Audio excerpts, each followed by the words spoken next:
Man, this is critical, man. I can't find my motherfucking Zags, man.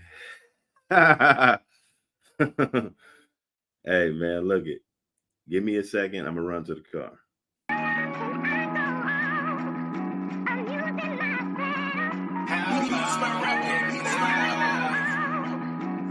Damn, son, where'd you find like this? I can't go further. Stuck in the same money ain't getting bigger, so I gotta plot. Eyes open for the cops. If I ever get caught, got suicidal thoughts. Blowing out my top. Probably need to go and pray. First come a body, then you catch a case. This happens every day. Obama overlooking in the city on the set, selling crack to your family. Now your family in debt. Why the fuck I gotta keep it heat just to go to sleep? Can't go get a Swiss street without seeing beat. Robbery feeds family, that's my philosophy. Work a minimum wage, you can't feed your family. How the fuck you supposed to pay the lights and the rent due? Every day it's a fight, you got a kid do. Baby mama don't work, you never had a job. Fuck you supposed to do? Sell drugs and rob. How long can I keep living this way? How long can I keep living this way? How long can I keep living this way? How long can I keep living this way? I wish I had a shell like a turtle, life's a big obstacle, jumping over hurdles. I'm speaking for the struggle and them single black mothers. Young niggas in the streets violent cause they lost their brother. Never really knew they mother. She was fucking with that shit. Only life that she knew was getting money from a trick. This is day to day, how we living, man. This shit is crazy. Life is too short, thank God for another day. How long can I keep it up? Seem like a major life speeding up. Smoke a lot of weed, but it ain't enough. Every day's a gamble, come and try your luck. Woke up, feel like killing yourself. Before I let these niggas do it, I should do it myself. I ain't got too much push left. No, on the edge already, ain't afraid of death. We the last left. How long can I keep living this way?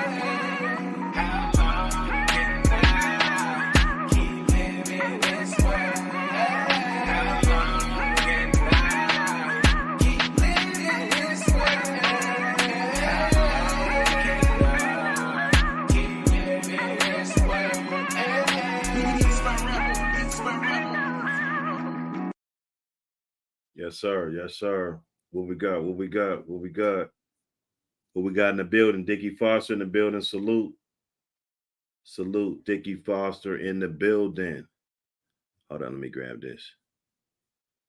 Let me grab this joint real fast. Hold up. Hold up, man. One more second.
Oh, yeah. Oh, yeah. What man in the building? We back. I had to run a fucking marathon, man. What's up, man? What's happening? Jesse Adams in the building. Yo, salute Buck City and the chat.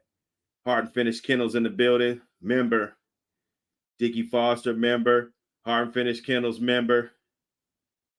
Queen Sophie in the building. Hello from Ireland. Salute.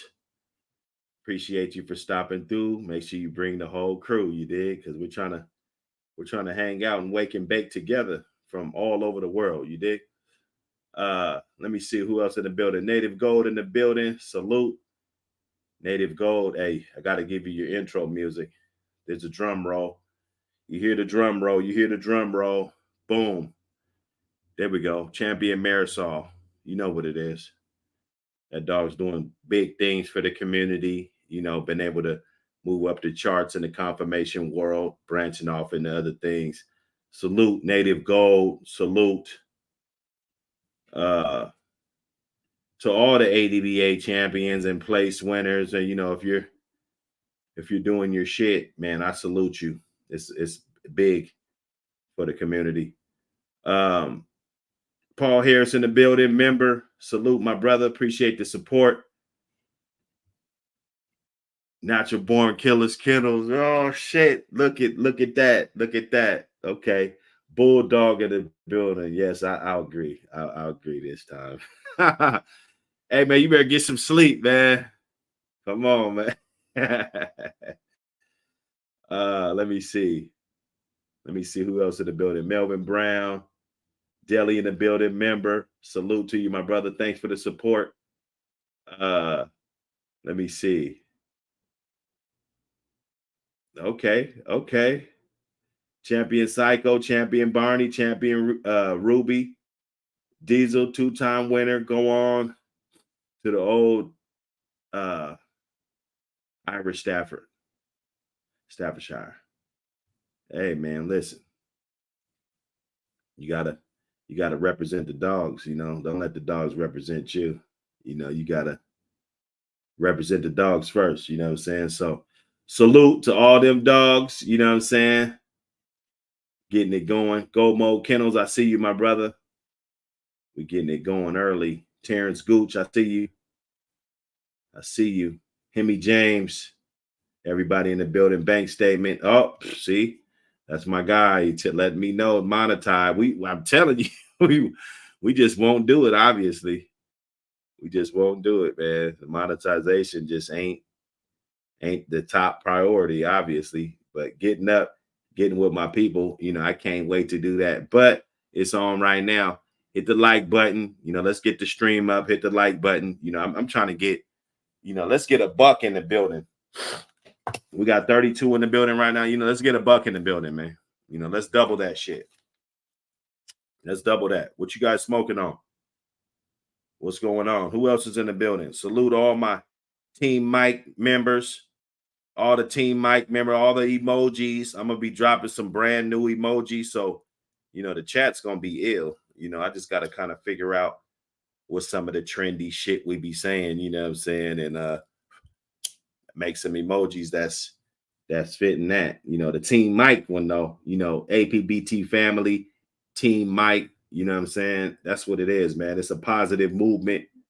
It started, and it's got a dog's face on it, but this is a positive movement that that's going on today, and we continue to try to make sure that it stays going. Scratch Line News in the building. What up?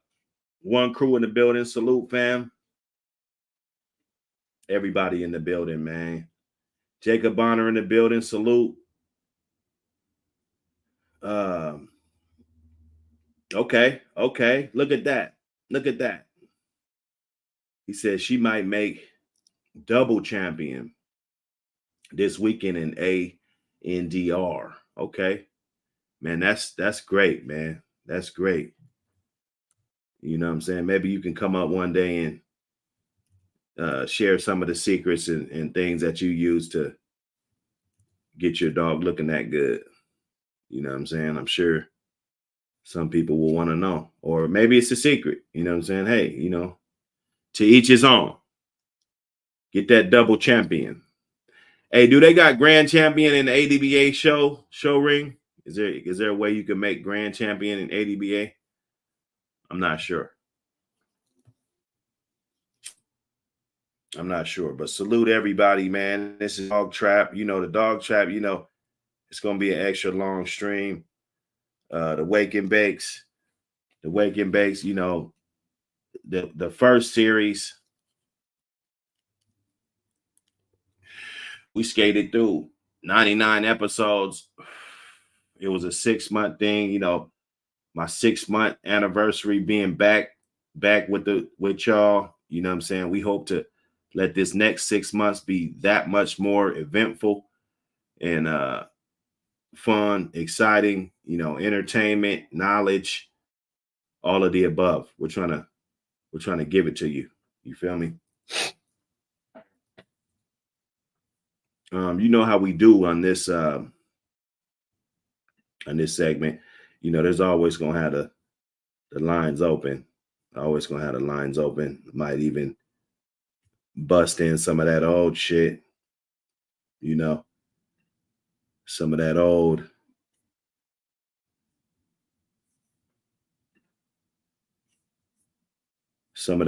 sauce. You know, sometimes you got to pull out that old sauce. You feel me?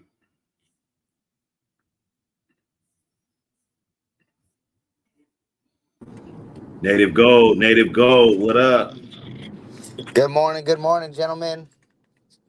What's going on, my brother? Talk to us. We're here. You know, just getting ready, putting the finishing touches on the dog. I got the ANDR show this weekend, and then next weekend, going up to Oregon to the ADBA show. That'll be Marisol's show, first show as a champion, and then she's got to get enough points to get her grand champion. And then we're gonna try to go for like the top dog in that. So I'll start seeing about finding a place that'll do like the weight pull and the wall climb and stuff like that. I mean, she's already showed me she can get over a six foot wall pretty quickly when she's motivated. But you know, it takes practice. I mean, nothing's easy with these dogs. They're always doing something or showing you something different that it's like, well, she's never done that before, you know. So, Right. yeah, just putting What's the some of the finishing things you touches on doing? her. What's some of the things you've been doing with her? So, believe it or not, I haven't really been following a lot of the standard.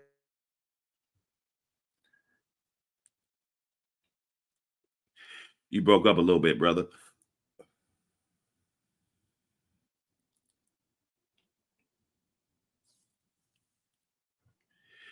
Little technical difficulties.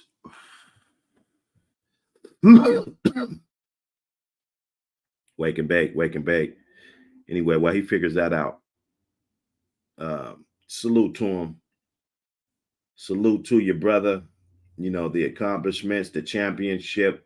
I was going to ask, does ADBA have the championship? I mean, the grand championship. I'm going to assume that they do. You know, that's great. We need to have more dogs on that level, you know, coming down off of your lines. Those are flex moments. You know, you can, and nowadays you can flex with that. You know, back in the day, of course, you know, you had to do it flex a different way, but now wall climb, this, that, you know, somebody's dogs are gonna be more athletic.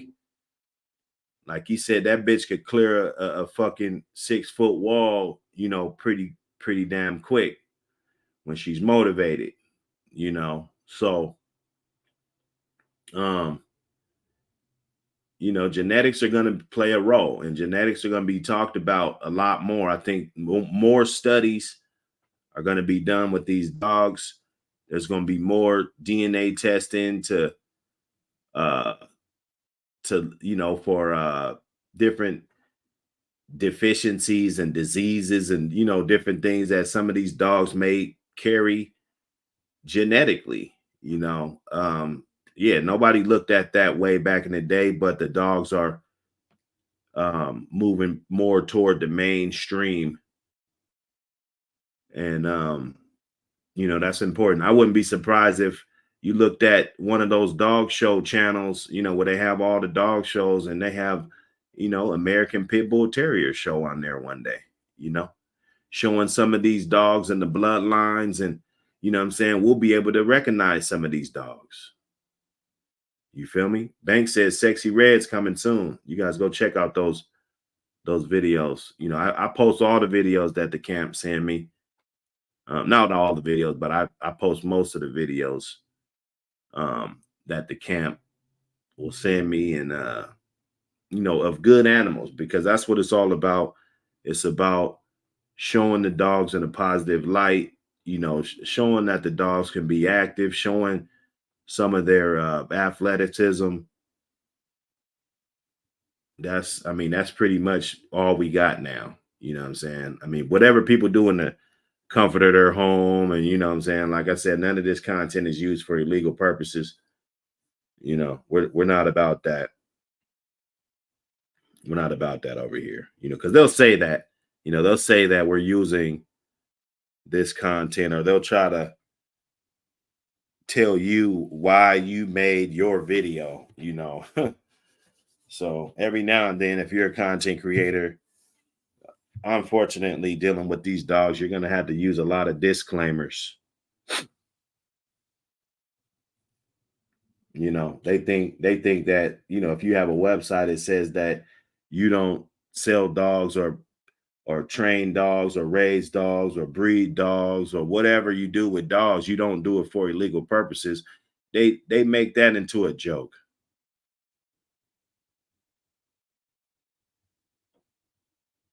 Okay. They don't believe a word you're saying.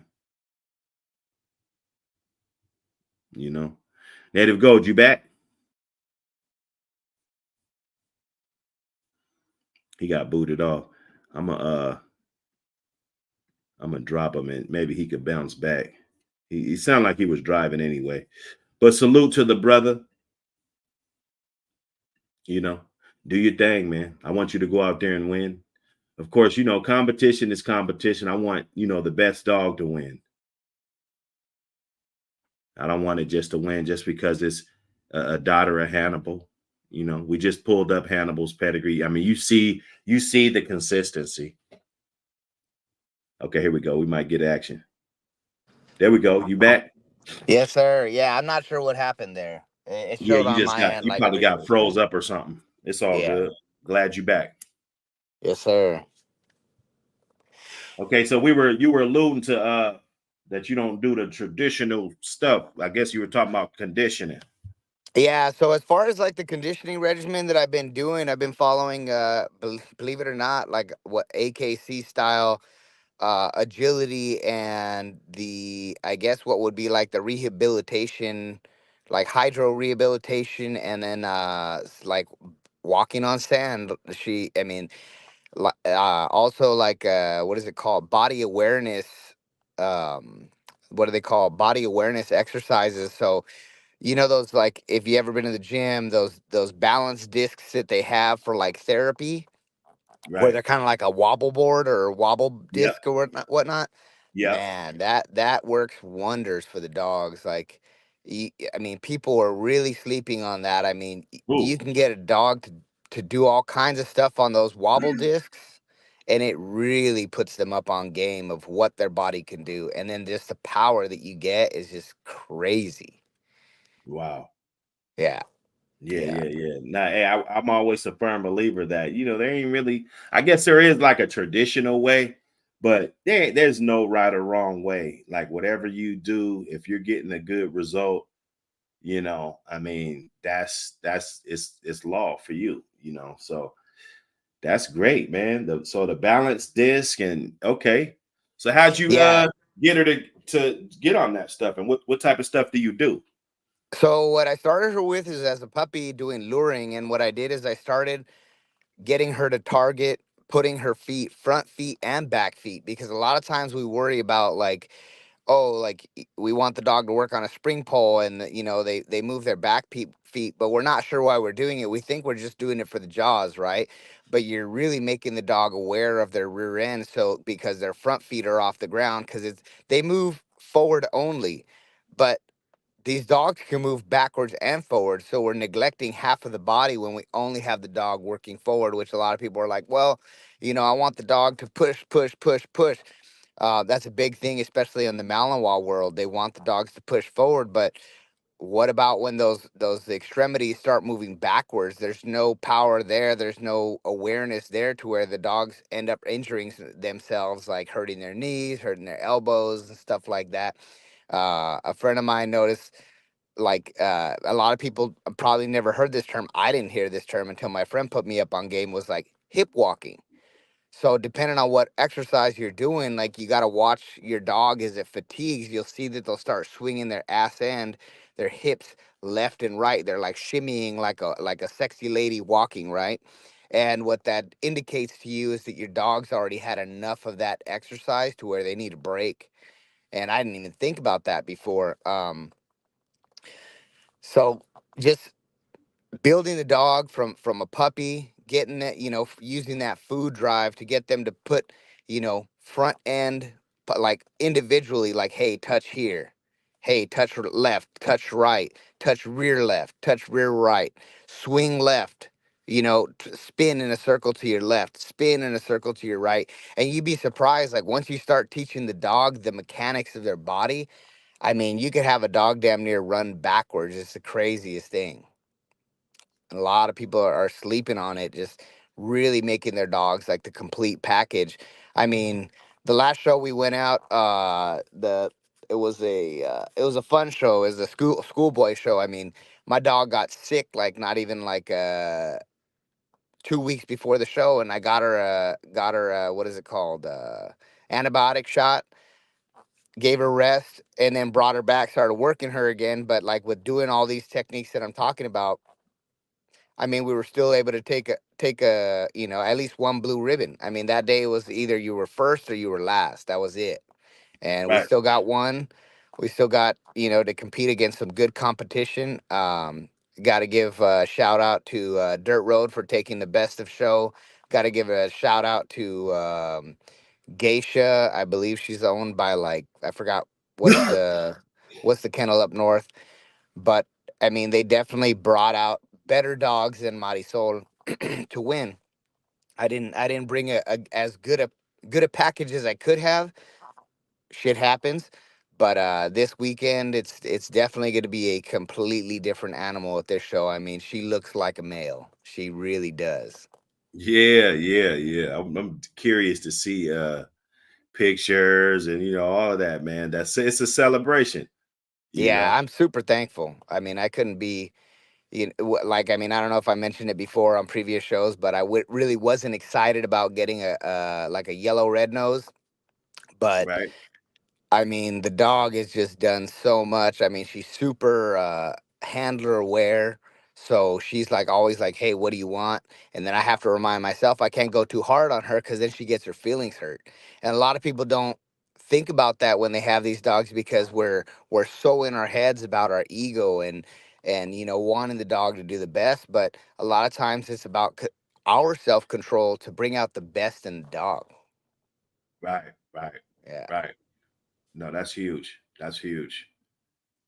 I mean, she doesn't care. Like when I work her on bite work and stuff like that, I mean, stick hits, whether it's a padded stick or of what's one of those clatter sticks, which again, it doesn't actually hurt the dog. It's not actually for uh what is it called? Like any type of physical pain. What it is just the padded stick offers like a loud thump when it contacts the body of the dog. So it's padded. It doesn't actually hurt the dog. Same thing with the clatter stick. It just offers like a stimulus of pressure where the dog.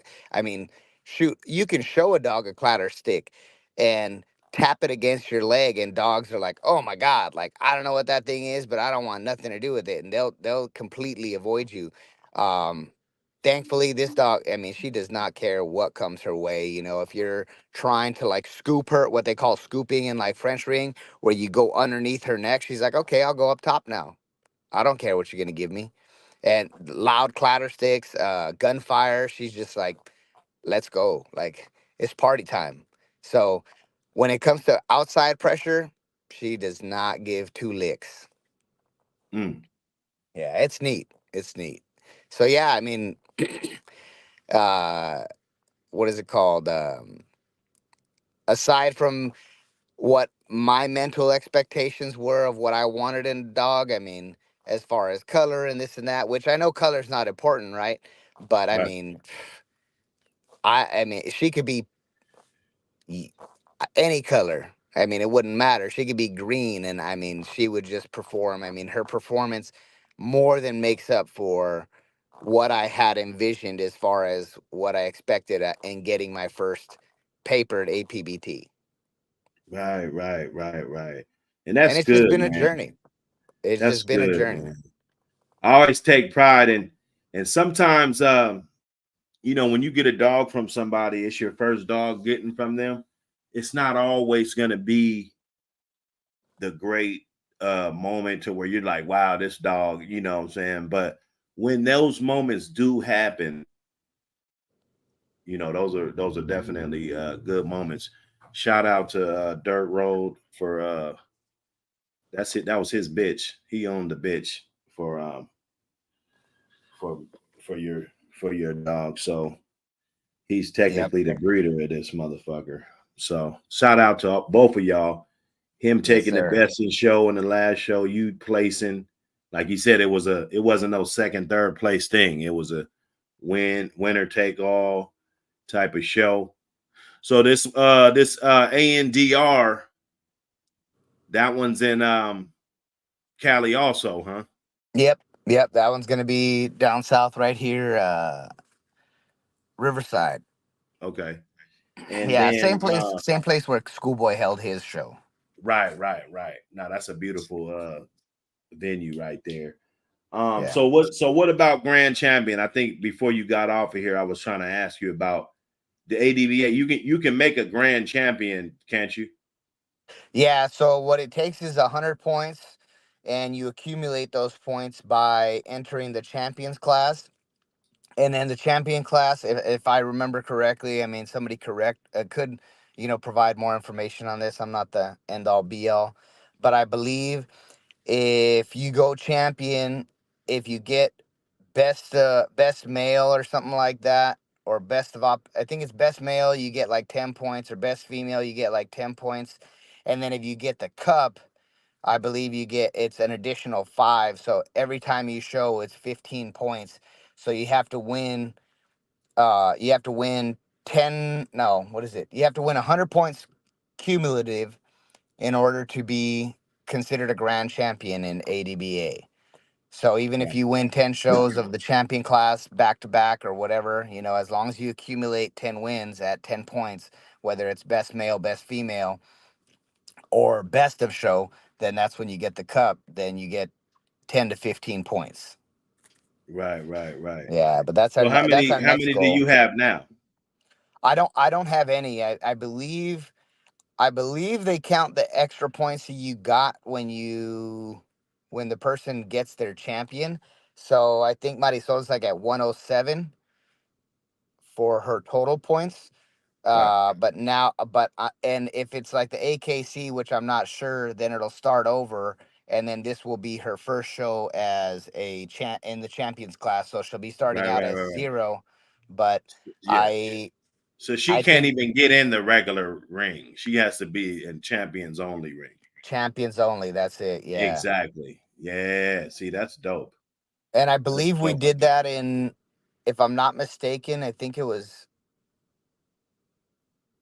3 or 4 weekends per se, because each weekend they'll have, if it's a Saturday, Sunday show, depending on the club, they'll have anywhere between 2 to 4 shows. So it's a morning show that goes from 9 to noon, and then they have a PM show that goes from noon to 4 or something like that.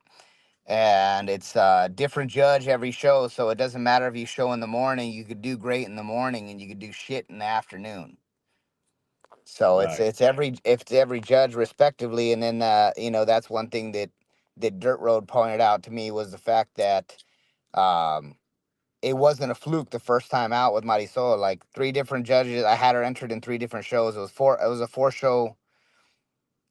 show weekend, but I wasn't sure. It was my first time out. Like, I really didn't get this dog for conformation. I got her for sport work. And it just so happened that we got the first place, bam, ribbon, best puppy in show. And then the next day we ended up getting two more blue ribbons. We didn't take anything the next day, but so goes the politics of the show ring. They gave it to the quote unquote best dogs of that day, but I mean, it is what it is when you deal with clubs that put on these shows. So hopefully when we go out to Oregon next weekend, we can really bring a package that it doesn't matter who's there. They're going to see that we got what it takes to win. I mean, she's Yeah. if you think she looks good in that picture, Okay, that's what I was gonna ask. That's what I was gonna ask. Like, how is she looking compared to this? Like, so here's how the physique has changed since she's fully recovered. Um, Her neck, I would say, is about like 10 to 15% thicker. Her ooh, jaw muscles are like popping even more now, so it looks almost like a bicep muscle on her cheek. And then through the shoulders, you can see in that picture that her shoulders are a little sunken in behind the shoulder blade, or where the scapula would be. Now it's like completely like bulged out. The abs are about the same. And then you'll see in the rear end, I mean, she's packed on a lot more muscle in the rear. I've been doing walking on the sand, like deep beach sand. So I mean, for whoever's out there that has like a local lake that has a good beach, like nice, not too deep. You don't want too deep, because believe it or not, you can hurt the dogs. You can actually injure your dogs walking them in sand. And another thing is overwork. So a lot of people are like, no, there's no such thing as overwork. You can absolutely overwork a dog in sand, because people don't realize when you're walking in that deep sand, in the time that it takes you to condition a dog on dirt, it takes you about half the time to do it in sand. And you're getting the instability of the surface, as well as the individual toes working to help tighten up those feet. So you'll see right there, her feet look a little bit flat. When I work her in sand, the ligaments and everything like tighten up, and her feet look like little cat feet. So it's going to make a big difference. And then also in the top line, like above the shoulder, there's a lot more muscle through there. So she's got like those, I believe it was like like the mid back muscles that are over like the rear portion of the neck. Those actually look like triangles, or like comes to like a diamond point now, because they're so bulky. And it's not like huge bulky, but it's big for our breed. We're not like talking like bully or anything like that, but she gets pretty bulked up. And that's it. I still got another week to go before Oregon. So we'll be doing more walking in the sand, also swimming. And then see, I didn't think there was a right or wrong way to swim a dog. With these dogs, they're buoyant negative.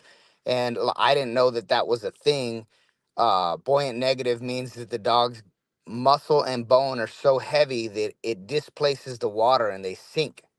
This dog sinks. So when I swim her, what I have to do is I put like one of those pool noodles around her neck, and I'll throw her ball in there. But if she stops using her back end, she'll start swing, like her back end will sink. You tickle the dog's belly, and it'll get the dog to start kicking with their back legs. So now they're like basically doing what's like a trot underneath the water, where they're alternating their rear legs and their front legs. And you'll see the dog go from like kind of like scooting along in the water to really moving and creating like a wake behind them, where it's like, damn, like you didn't realize the dog can do that. And then also the tempo in which you get the dog to swim. So I mean, if anybody has worked their dog in water with swimming, make sure they're kicking their back legs, because that's half the battle. It's only half the body. A lot of people will put them in the water just with like a collar and hold them up, but they're only using their front legs. Well, it makes no sense if you're only doing 50% of the work. And then less is more. So you got to find out that fine line of where the dog uh, is really working, as far as the amount of time that you're in the water. I mean, I started out with like 5 minutes, and I was like, that's it. And the conditioner was like, yeah, that's it. So a lot of people want to put their dogs in there for, 30 minutes or whatever. And it's like, make the dog work 100%, and you could do it in half the time. Yeah, well, the muscles are gonna be depleted if you overwork a dog. You know what I'm Yeah. saying? Yeah, Like, yeah, yeah, you're right. People just do too much. A lot of people, like, I'll hear them say, like, yeah, I did spring pole for a half hour. I did weight drags for an hour. I did bike work for an hour. It's like, you really don't need to do all that much. I mean, you look at Schoolboy's regimen, and he says, you incrementally build things depending on what you're doing. You start out with, and depending on the dog, you start out with like a half mile, then from a half mile for 3 days, and you go to a full mile. So, and respectively do what the dog needs or where the dog is deficient. But I feel like a lot of people just get, like, you guys were touching on the other day, is kennel blind. So they're just so enamored by their dog that they don't see the weaknesses or the chinks in the armor. So they don't accommodate for that, and it's not enough people accommodating for the weaknesses in the dogs to really build a better dog. right, right. But Yeah, yeah, not definitely. SBO Kennels in the building. Salute. salute Melvin Brown. SBO. Can't stop, won't stop. Yes, sir. Nah, man. Getting them dogs in shape, man, that is the new thing, man. That's the new thing, man. Everybody should be inspired by what Native Gold has been able to do and what he's continuing to do. How old is she now? She's two now, so she's born in February 26th is her birthday. I believe it was like 2022. So yeah, she's two now, going Oh on, what wow. is it, like 2.5 or something like that. Yeah, she's still young, man. Yeah, She got a bright future, man. She yeah, has we're a trying. bright future. Yeah, Yes, there's some video definitely. of her if anybody wants to see her working. There's a dude on Instagram. It's underscore hunt down underscore. He allows video of her when he's working. So if you want to go over there and check out his page, really good dude. Really, he's all about the dogs. A lot of people are so consumed by, like, oh, I want to do sport work, I want to do sport work. His thing is that I want a all around protection dog that can do sport work, because anybody can get a, I mean, I got a Pomeranian that does bite work. I mean, but that ain't good it's not good to anybody. I mean, it's useless. But sport people are just, find it fascinating, and I appreciate it. Any type of positivity that I can get when working the dogs is great. But sport dogs, you could have a useless sport dog like a Pomeranian. Sure, it looks cool, but it doesn't do nothing. So his deal is that the dog's got to work in real life. It doesn't matter that it can go through the motions if it's not thinking for itself, if it's not willing to achieve that goal of going above and beyond a protector, then what's the point in having it? Yeah, So Hemi James had any issues with working her Sam for too long. We alluded to it, but hey, give him some jewels on that. Working them on sand too long, the problem that happens is that you can injure the toes, you could injure the pasterns and the hocks, and then also too, you can cause like soreness in the knees or in the hips, to where the dog will start doing what's called hip walking, or it'll kind of like pick up the knee, like, like when they limp or whatnot, they'll protect the joints that are bothering them. So you just got to keep an eye on the dog and let the dog tell you what it needs. But yeah, I mean, you could do a lot of bad when you overdo it in sand, but man, when you do it right, it looks so good, and those dogs just move like no other. They look like, I mean, my dog moves like a cat. It ain't. I mean, she just slinks around. I mean, she turns her body. I mean, when she comes in, full speed for like a leg bite or something like that, I mean, she turns her body like a damn accordion. It's like, and I owe it all to the conditioner, that helped me with that. She's done uh, a lot of like review of like video of my dog moving, and like, oh, okay, like this with like the left foot, the right foot, the left knee. I mean, on the rear legs, it's like, look at the way she, and it's just, but yeah, I mean, as far as like the sand work, it's just starting out slow. I mean, if you walk the dog on sand for like 5 minutes, just know that that's the equivalent of walking the dog for 10 to 15 minutes on dirt or on like concrete. And I will not touch concrete with this dog at all. Like I have a lot of friends who like doing hiking and this and that, but some of the spots that they go have like concrete. I never walk this dog on concrete if I can avoid it. So I mean, she's either on grass, dirt, or sand. And with the sand work, I think the most that I've ever put her up to was like 45 minutes on the sand, and that's like an hour and a half on dirt. So just start them out slow. I mean, slow is fast, and you're gonna get there. I mean, as long as they're doing the work smoothly. If you're smooth with it, you're slow for the beginning. But once you're once you're moving slowly, then you can pick up the speed.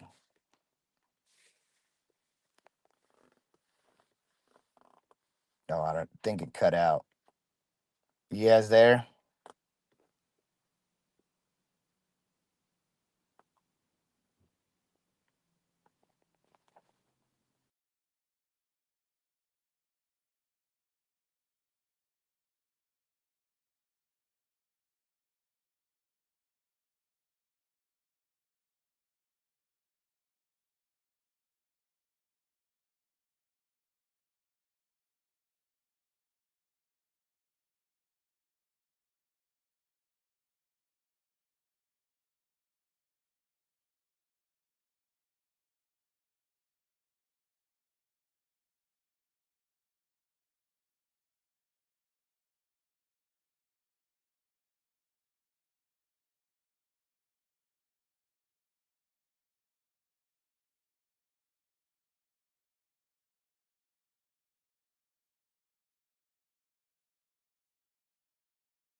I'm not sure if this thing is working or whatnot.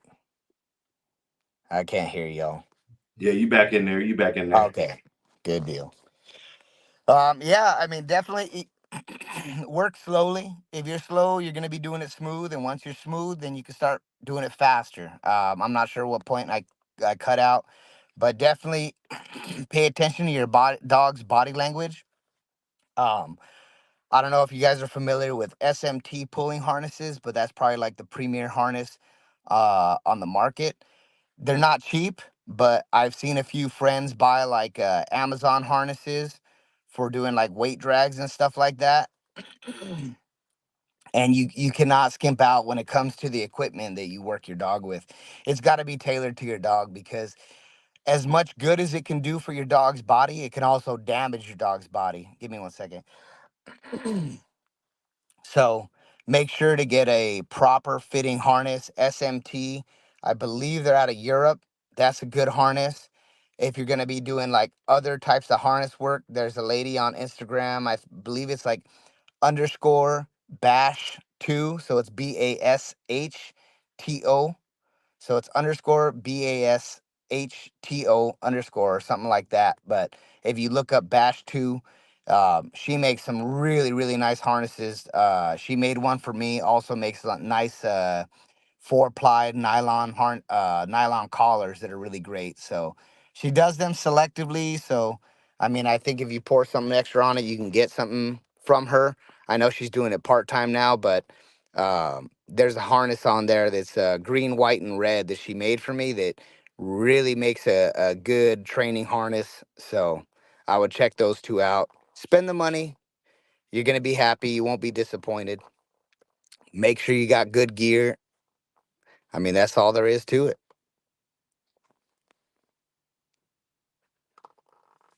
Man, this thing keeps cutting out. One crew, you in there?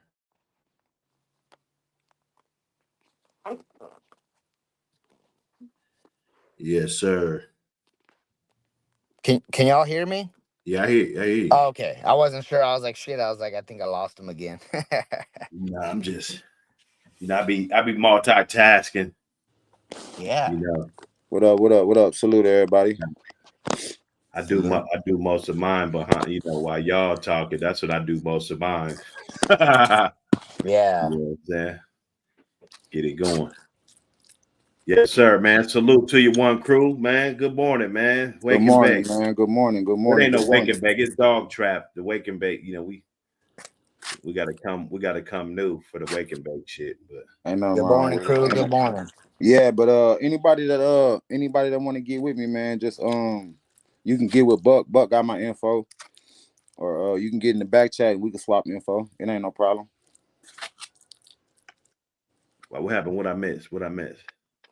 Nah, Melvin Brown was just wanting to get with me, so I was just Oh, saying, yeah. he could holler at you and get my info from you, or you can hit the link and get in the back chat. We can swap info on the back chat.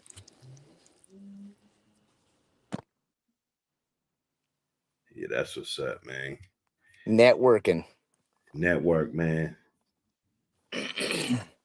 Yeah, a lot of people don't realize how crucial that is, and a lot like that was one thing that was very difficult for me was getting into these dogs. Like I couldn't get anybody to sell me a dog to save my life. I mean, the first person that I asked to sell me a dog was like, "What are you trying to spend?" And I was like, 2,500 or 2,000. He's like, "You can't touch one of my dogs for less than 15K." And I was like, "I guess that counts me out." Damn. He had APBTs. Yeah, there were some Cardenas line stuff. They're beautiful dogs. I mean, I really, really wanted one because, I mean, me being Hispanic and whatnot, you want to support the heritage or what have you. But at the end of the day, I mean, I found this dog and I'm like, wow, like, I'm glad I didn't try to scrape the money together to buy that dog. I mean, I Wow. don't think I'd be seeing the same success. I mean, it's not the Ooh. lane. It's not the lane that I wanted. So, I mean, I think that this dog really fit the bill for sport work and all Ooh. around general Ooh. purpose. So the Michael Myers line could potentially be, good for sport work. Yep. Yeah. Oh wow. Yeah. Wow. That's good Yeah. to know. That's good to know, Chad. Everybody, round of applause for Native Gold. Hey, nah, I'm just clowning, man. But nah, that's good to know. It's good to know. Of course, he had a whole bottom half. We can't just say, but I mean, I can't brag on what I don't know. So, although you do got to give both parents the credit. If I say Hannibal, is just because I got personal experience with that animal. It's not taking anything away from the genetic makeup of the dog, because you need the mom also. Yep. You know what I'm Yeah. saying? It's a Shout out it's to a Humboldt Kennels two-way for making street. that female.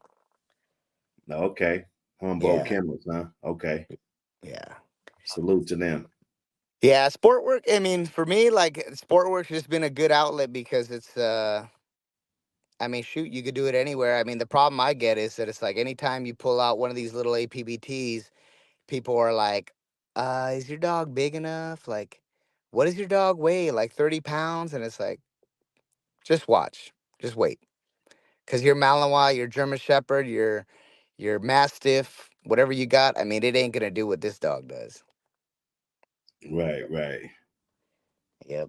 It's Yeah. another caliber animal. You'd be surprised how many people. I mean, I guess it's not a surprise, right? These dogs are beautiful. They're multi-talented on so many levels. But how many people come up to me and ask me like, what is that? They don't know what it is. And then after you tell them what it is, then they're like, oh, I want that. And then when they see what the dog does, they're like, I don't think I can handle that. Hmm. Hmm. That's why I think the education is important, with these animals. I think the history and everything. I didn't always think that.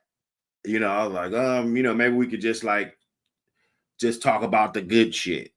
But see, when you do that, it's misinformation. They don't really get to know exactly what this is. And yeah, they can be owned by people, and these dogs can be owned, and they're sweet animals and stuff. But if you don't know the full capability of something, I don't think I wouldn't advise you to to own it without that type of education. So even the historical parts of them, and the bloodlines, and everything is history, and it has been used to cultivate the animal. So anything that's been used to create the animal shouldn't be swept under the rug. So I think that might be an angle for because why own one if you don't know the history? That's my point. Like, why would even the law, like, why would they want people to own something if you don't know the history about it? Yep. I wouldn't own a Labrador unless I knew what this fucking dog was, and I don't know everything about what a Labrador does and what their jobs are, and how they've been used. And if I was getting one, I think I should know that, right? Absolutely. Absolutely. People don't realize like people go out and get these doodle mixes, right? Mm-hmm. And you would think it was general knowledge. That's a gun dog. It's a duck hunting it's a waterfowl and upland game bird dog. And these people get these dogs and they're like, oh, it's hypoallergenic, and you know, but Animal Planet said, or you know, this YouTube channel said, and it's like, no, like you're getting an athlete. You're getting an athlete, and know that if you don't shape that behavior to be something that can accommodate your household, you're gonna be rehoming the dog in 6 months, because it's digging holes in your backyard. It's chasing down the smaller animals in your household. So it's like, I mean, it makes no sense to me with these people, the way they get some of these dogs and expect them to behave a certain way, and then when it shows them its true colors, or the colors of the genetic profile that it's been bred for, then they're like, oh, this dog doesn't fit my household. Well, what do you think was going to happen? You got to know the history of these dogs. I mean, I can't stress that enough, because I mean, I have a buddy who breeds Cane Corsos. Shout out Culiacan Kennels. Breeds some beautiful dogs, but some of the dogs come out real spicy, real true to their heritage of being household guardians. And then people were like, well, he's never done that before. And he bites one of their friends or family members or guests. And it's like, well, you should have known the breed. You can't have it around like you can have like a lap dog. And it's like, you got to know the history of the breed. And his dogs are generally really, really good. I would say like 98% of his dogs to 99% of his dogs are great around children, great around strangers. But at the end of the day, it's a estate guardian breed, and you got to treat it as such.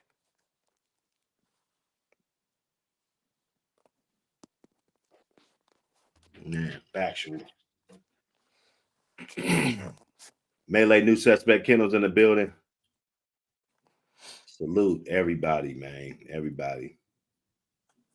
In the Woods 456. Salute, Mr. Bonner.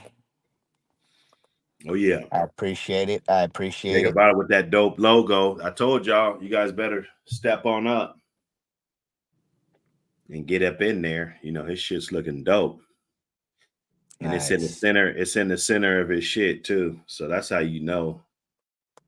Who did that one for you, Mr. Bonner? Yeah, Bonner, who did that for you? That looks good.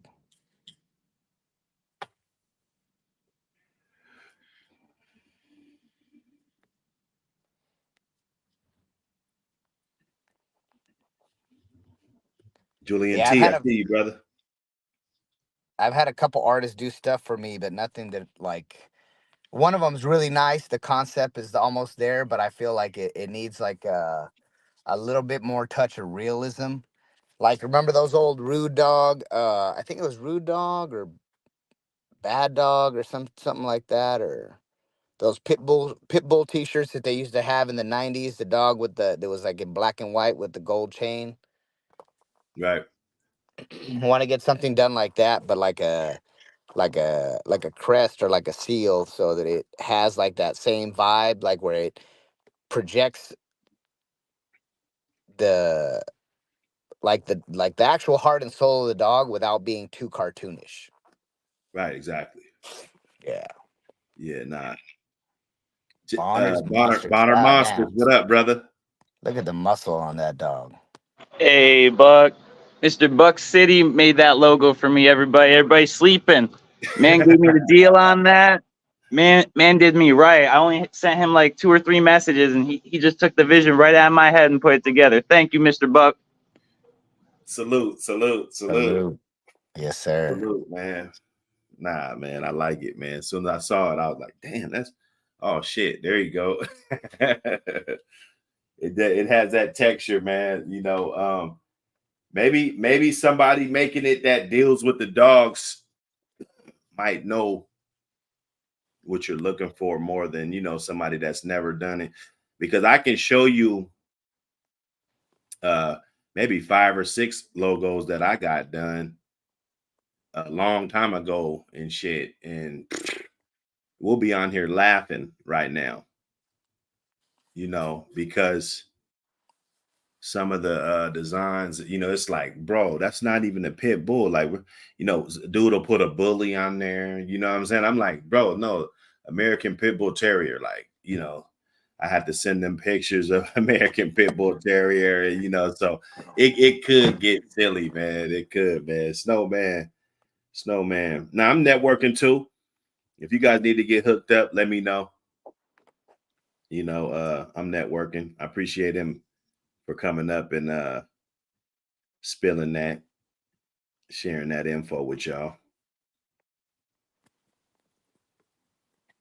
Yeah, I had somebody do a logo for me. I think it was either Etsy or Fiverr or something like that.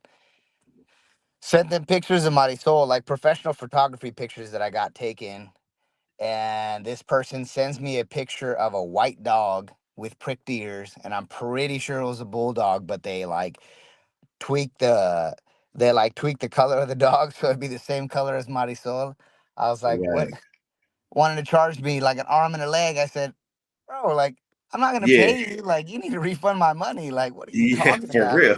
I'm telling you. It I was gets just like, rough. man. It gets I rough. wish I would have saved those. That was really hilarious. I'm gonna put Definitely hurt the heart because you're like, what the fuck is that? Excuse my French. But man, if nothing else, it offers a comedic relief. right. Not Oh, I gotta definitely. give another shout out because I'll be competing this weekend with X Dream Dogs collars.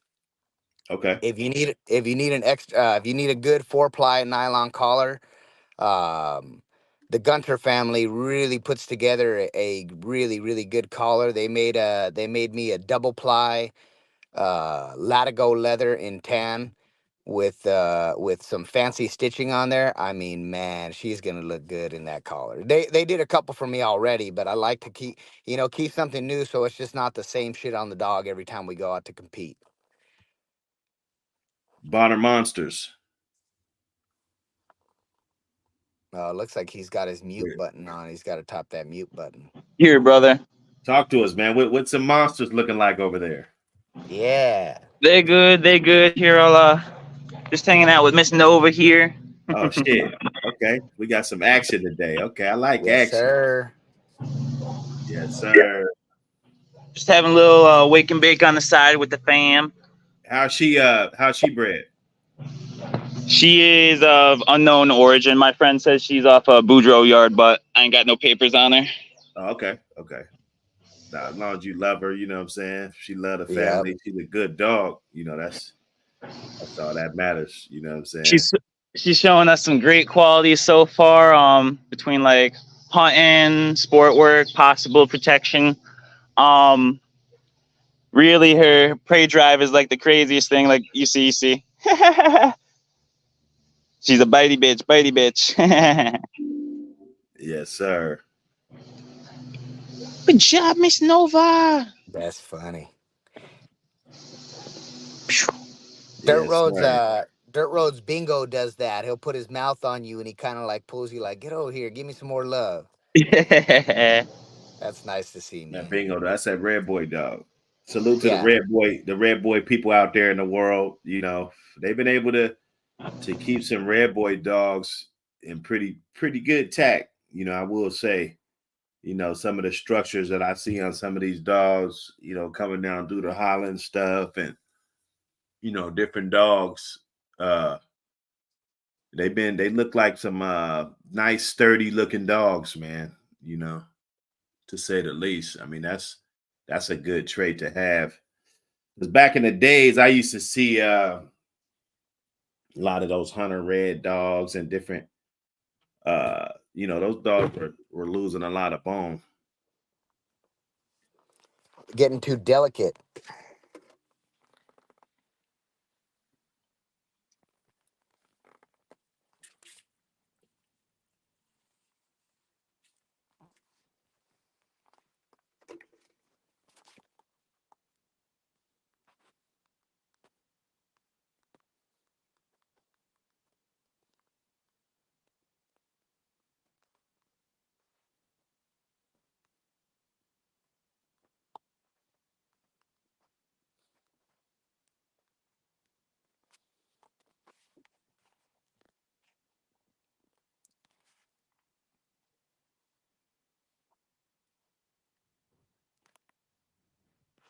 Oh, this thing cut out again.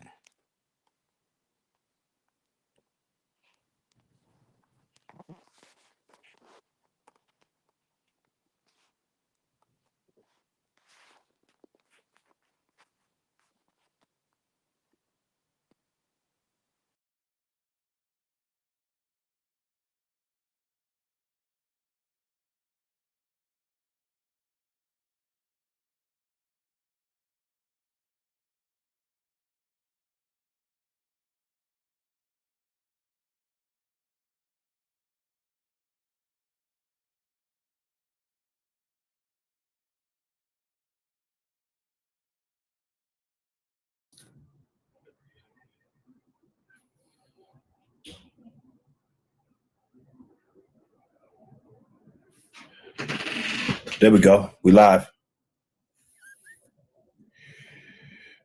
There we go. We get plugged up.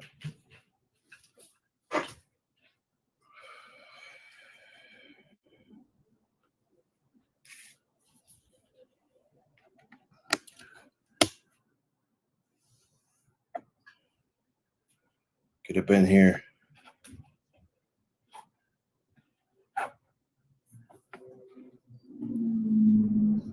With my people on Bulldog Sunday. It's Buck City Kennels Live. APBT Radio. You know how we do. Bulldog Sunday. You know. Yeah, they got Sundays, but there's nothing like Bulldog Sunday. You feel me? Let me switch out seats, man. It's squeaky ass seat.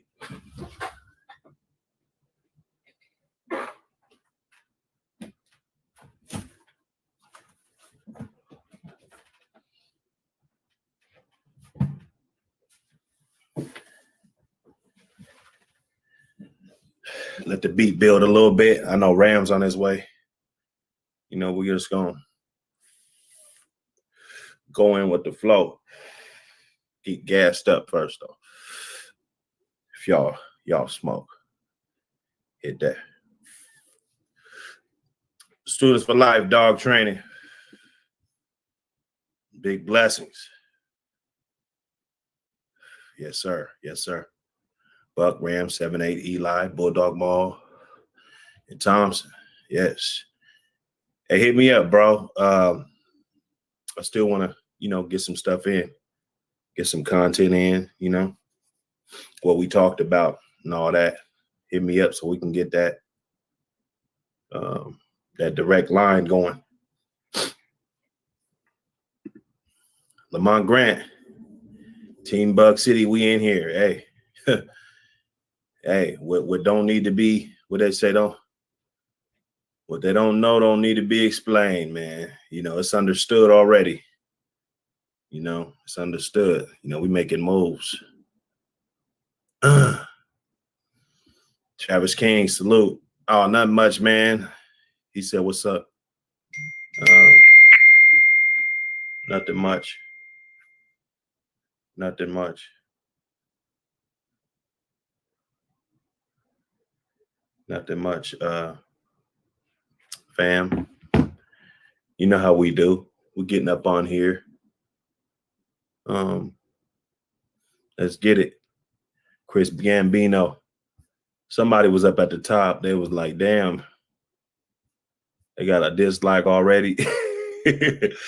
We hadn't even started yet. And they already going in. You know what I'm saying? Demo 84. Salute Buck City in the panel.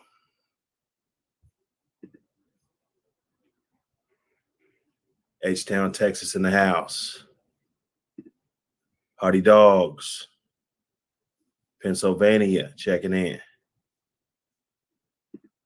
La La D. Buck City salute. Yes, sir. Yes, sir. Yes, sir. 7878. What's going on, fam? What's going on with it, Buck? Oh, you know. Just warming it up, warming him on up. What's the deal? Salute. What's happening, Eli? Not too much. What's going on, Buck? Hey, you got my number now. Oh, yeah. We can start touching bases. No, we can start, knocking these ducks down, Fucking right. A row of ducks and then knock them on down. Mm-hmm. Yes, sir. What's going on for the day? Salute to everybody in the chat. Yeah. I'm just going through the chat a little bit. Let me get my I gotta get something real fast. Oh yeah, my headphones. That's right. I don't want it to be too loud on there.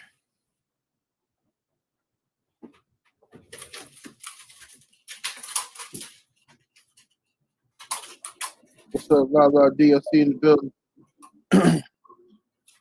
Ronald Haskins, what's happening? I see y'all. Salute to the family.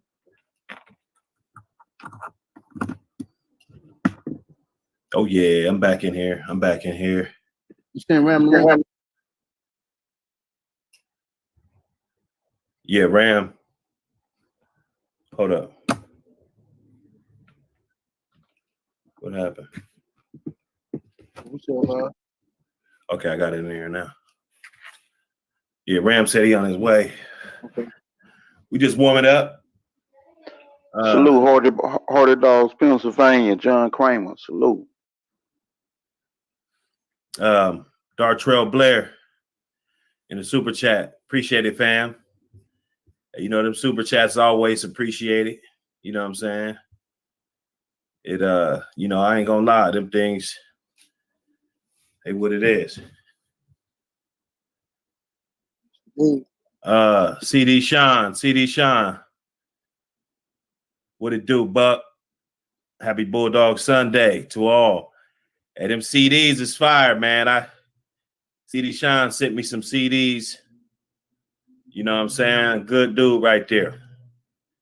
Y'all go check him out. He got some stuff. I think he said he got the Jeezy Gucci mix, so people ain't gotta. It's real handy, man. I enjoyed, getting a disc and popping it in. Shit. I ain't gotta fuck around with all that tethering, all this shit. Yeah.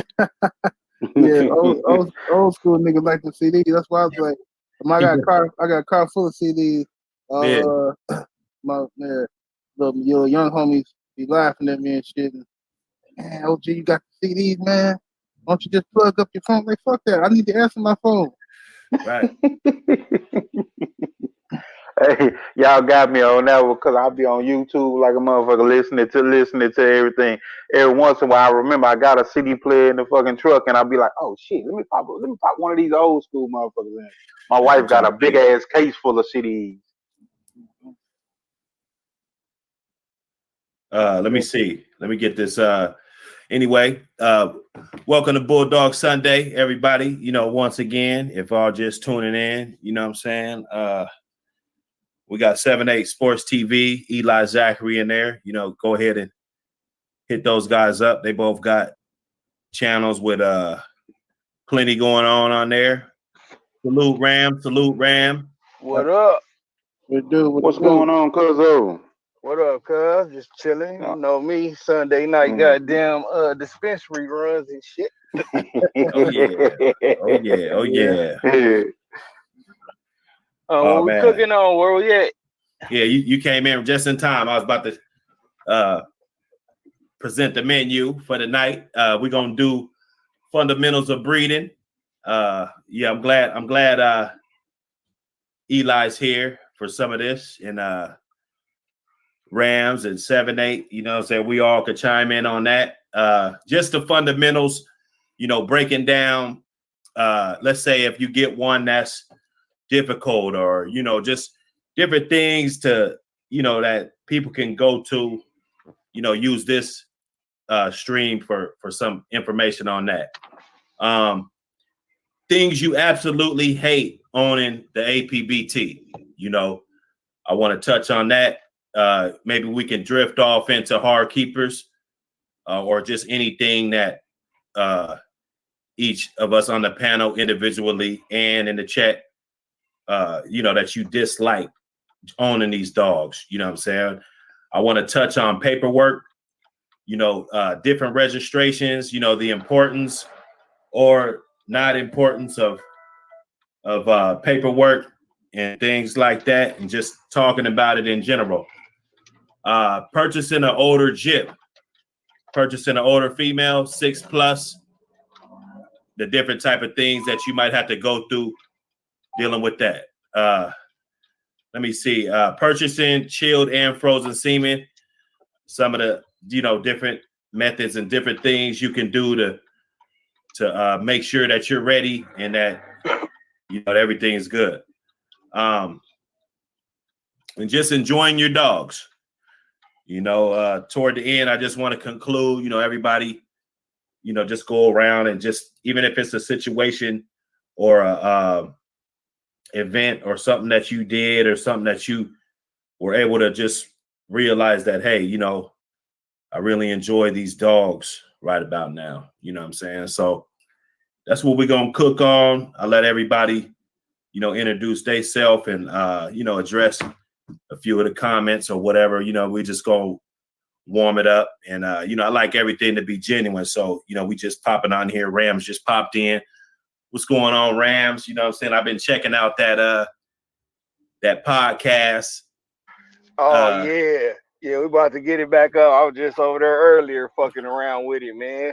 Mm-hmm. We finna open up this week officially, man. It's gonna be dope. Mm-hmm. It's gonna be way better than that shit. If you think that shit I showed you is dope, watch this. Nigga, this that pink flake we finna hit you with. Yeah, go ahead and hit that, hit a link or let them know how they can get to that too. It's all a family of good dog men and good people that's in the chat and everything. And if anybody got products or anything that you got to offer, this is all a platform about building, everybody building. We're not going to leave nobody behind. It ain't going to be nobody in last place. We only as strong as the weakest link. Ain't nobody better than nobody. So if anybody in the chat got, maybe it's your channel you want people to go check out or something that you got going on, hey, I'm all for it, man. Everybody hustling, trying to better their situation. Hey, I'm with it. Facts. I'll drop a link in the chat. Yeah, no, appreciate it. Man, I'm over here waiting on motherfucking March and April like it's Christmas or some shit, man. What's going on? What's going on there? Yeah, give me another Buck City dog. Shit. Oh shit. I'm trying to let this motherfucker. I gotta get past here in Wisconsin. I gotta get past the winter. We ain't got the snow. We ain't got snow yet, but I need that snow to hit and go and get the fuck out the way so I can get the Bulldog out here, man. Uh-huh. That's all that is. Yeah, I got a real nice street now. It's gonna go real good with that with that dude right there. I don't know if I sent it to you. I'm gonna send it to you though. I'm gonna send it to you. We probably got another 5 weeks on them. So I like hog mogs. I like pig's feet. Dude here, man. Yeah, shit. Yeah, hey, Ram, I'm be holding out, Ram. You know I gotta see you too, man. I gotta see. You know what I'm saying? Yeah. You know, I passed the piece, nigga. I just want to see. Just get my voyeurism on. You feel me? Hell yeah. Shit, man. Yeah. That's what it do though. What's going on with you, Eli? Not too much, man. I think I'm just right now. I got a call today, and I was gonna make the call myself. So I said I go ahead and register my last little mail that I have. He been my house dog, and I'll probably be hitting some shows, and you know, may a couple of people that I actually know may let them breed to him and everything. I haven't registered a dog in 6 or 7 years just because I just bred for me. So I didn't give a damn. So now I said, forget it. I'll go ahead and start doing these single registrations and everything, getting all my paperwork back and all, and start hitting some of these shows. You know, start building some content for building some content on the channel and stuff. I'm gonna be doing a little bit of some of everything, not just talking dogs, talking boxing, talking real life stuff. You know, politics, whatever it is, things in the community that's going on. You know, just some of everything. So I'm just working on everything, building that shit. Appreciating you, brother, 7-8 and Buck. Appreciating y'all, Ram, for shit. Ram motivating me, really pushing me to do something, because we sit up and talk so many hours, and he just like, bro, you got a mind that you can actually do something, man. You got some knowledge. Nah, Ram gonna push you. Ram gonna push you. I tell you that. Yeah. He gonna push you, bro. Ram got me. I got a whole stack of paperwork on my desk fucking with Ram. Hell yeah. If I see y'all great, man, and y'all fucking slacking on y'all greatness, is me as a man and as your brother and as a good homeboy supposed to be like, get off your shoulders, homie, what's good? Nigga, I could do it, you could do it. That's my motto, bro. That's the type of niggas you need around you and shit. Hell yeah. For real. You gotta have niggas like that around you, because when you slacking, they gonna let you know and shit. You know what I'm saying? Hey, that's real, bro. talk. Like all my homies that I fuck with, we hold each other accountable, good or bad, you know. I know, you know, the shit was funny. That shit was funny, Ram. Good cats. Yeah. Me and Ram were talking. The first time we talking, we just kind of talked dogs. Then we started talking about cars and started talking about all kind of shit. And Ram said, "Oh, you like cars?" I'm like, "Yeah, I got an old car in the garage and shit." Ram said, "Oh yeah." He said, "What you doing with it?" I said, "Shit, I'm finna put a new motor in." I went out there, showed him the shit I had. He said, "God damn," he said, "you got everything. What the fuck you bullshitting for? Let me find out you're a bullshit dude." I was like, "God damn." So I hit Ram back like the next Friday, and I sent him a little video. Ram say, "God damn, that bitch sound like a dragon." Man, that motherfucker was started. Nigga, the week before that, the engine was on the ground, nigga. I say, "God damn, Ram." I say, "You talk so bad to me, I had to do something." Oh, nigga, I get to antagonize you too, nigga. See you pictures of the shit I'm doing, nigga. Like, look at me. Snatching engines out, transmissions, nigga. What is you doing? You got the same tools I got. Be great. Hey, we need that motivation. We need that motivation. Everybody need that motivation, realization that, hey, shit, somebody gonna be real, but you don't need a bunch of yes men around you. Hell no, man. Hey, I just want y'all to be great. Shit. Mm-hmm. Let's touch. Let's start it off with Seth Calhoun in the super chat. Appreciate it, fam. He said, he said, how important is it not to develop kennel blindness, and how do y'all stay realistic about about what your blood is lacking? Man, kennel blindness. If you're talking about, I think you're talking about, like, as far as, okay, how to stay realistic about what your blood lacking. I think you have to. It depends on what are you looking for from your dog. If you breeding your dogs for you, it don't matter. It don't matter what nobody say. It don't matter what. If you breed them for you and you like what you're seeing and what the results are getting, and you're getting for them, it don't matter. But if you're breeding them and you expect other people to look at your dogs, other people to experience your dogs and enjoy your dogs, you gotta take it. You can't lie to yourself about what you got. You know what I'm saying? You know what I mean? That's why I say people should really breed for gameness, for performance, well, for gameness, and then other things come after gameness to me. Because once you start breeding for specific things like the color or ears, the way the ears hang, or any type of cosmetic shit, this you going away from a game bred dog. You're going more into a show quality dog. You know what I'm saying? And I think that's where some problems can arise. You know what I mean? But it depends. But even with that, it depends on who you're selling your dogs to. If you're selling them, it depends on who you're selling them to. You know what I mean? If they give a fuck about shit like that. You know, but me personally, I think you just be honest about you know, what you have. You know what I mean? If your dogs are involved in competitions like weight pools and shit like that, then if you see certain traits that you don't like, you know, then one dog is he might have a cold ass pedigree or something. You like how he bred, but you don't like how he act. Why breed him? You know what I'm saying? That's just greed. Greed make you breed the motherfucker. You know what I'm saying? And then now your reputation all fucked up. You got 6 puppies. You finna get rid of these motherfuckers, and somebody else finna experience some bullshit with you from your name, and now your name getting dirt in the street. You know what I'm saying? I care about my name and shit, bro. I can't put no dirty ass pack out here in the streets. Me personally. Yep, I agree with 7-8. I mean, for me, kennel blindness. I think you shouldn't become kennel blind because if you become kennel blind, you stop seeing what's around you. You know, a lot of times you can breed yourself in the corner if you become kennel blind. You start to lose traits and you be so far into breeding just one bloodline that you don't see what's around you. If it's something that's got what you need, when you get to that point, you can't even go get it because you never saw it because you was blind. You was just focused on your stuff. Like me, I'm one of them dudes. When you talk about being realistic about what your blood is lacking, I'm one of them people that call most dogs are average to me. I mean, when I say most dogs are average, I mean like 90%, 95% of dogs are average. Most people always think that everything that they got is the best thing going. If y'all heard me and Ram joke around and shit, Ram will tell you, Ram, what I tell you, that's my worst dog. Like, Hell yeah. That nigga I bring his done worst always dog told out him. on your ass. I done always told him that was my worst dog. Bro, that was my worst fucking dog. And it's like Ram be like, shit, man, I like that motherfucker. He a weight pulling fool. Yeah, y'all Hell seen him in the yeah. video. Y'all seen him in the video weight pulling his ass off on my channel. But he was my worst dog to me. People say when they hear us talk, they like, oh, you brag about your dog, your dog, your dog. No, bro, I just enjoy him. I enjoy the essence of what a bulldog is, what a game dog is. And I'm talking from that perspective.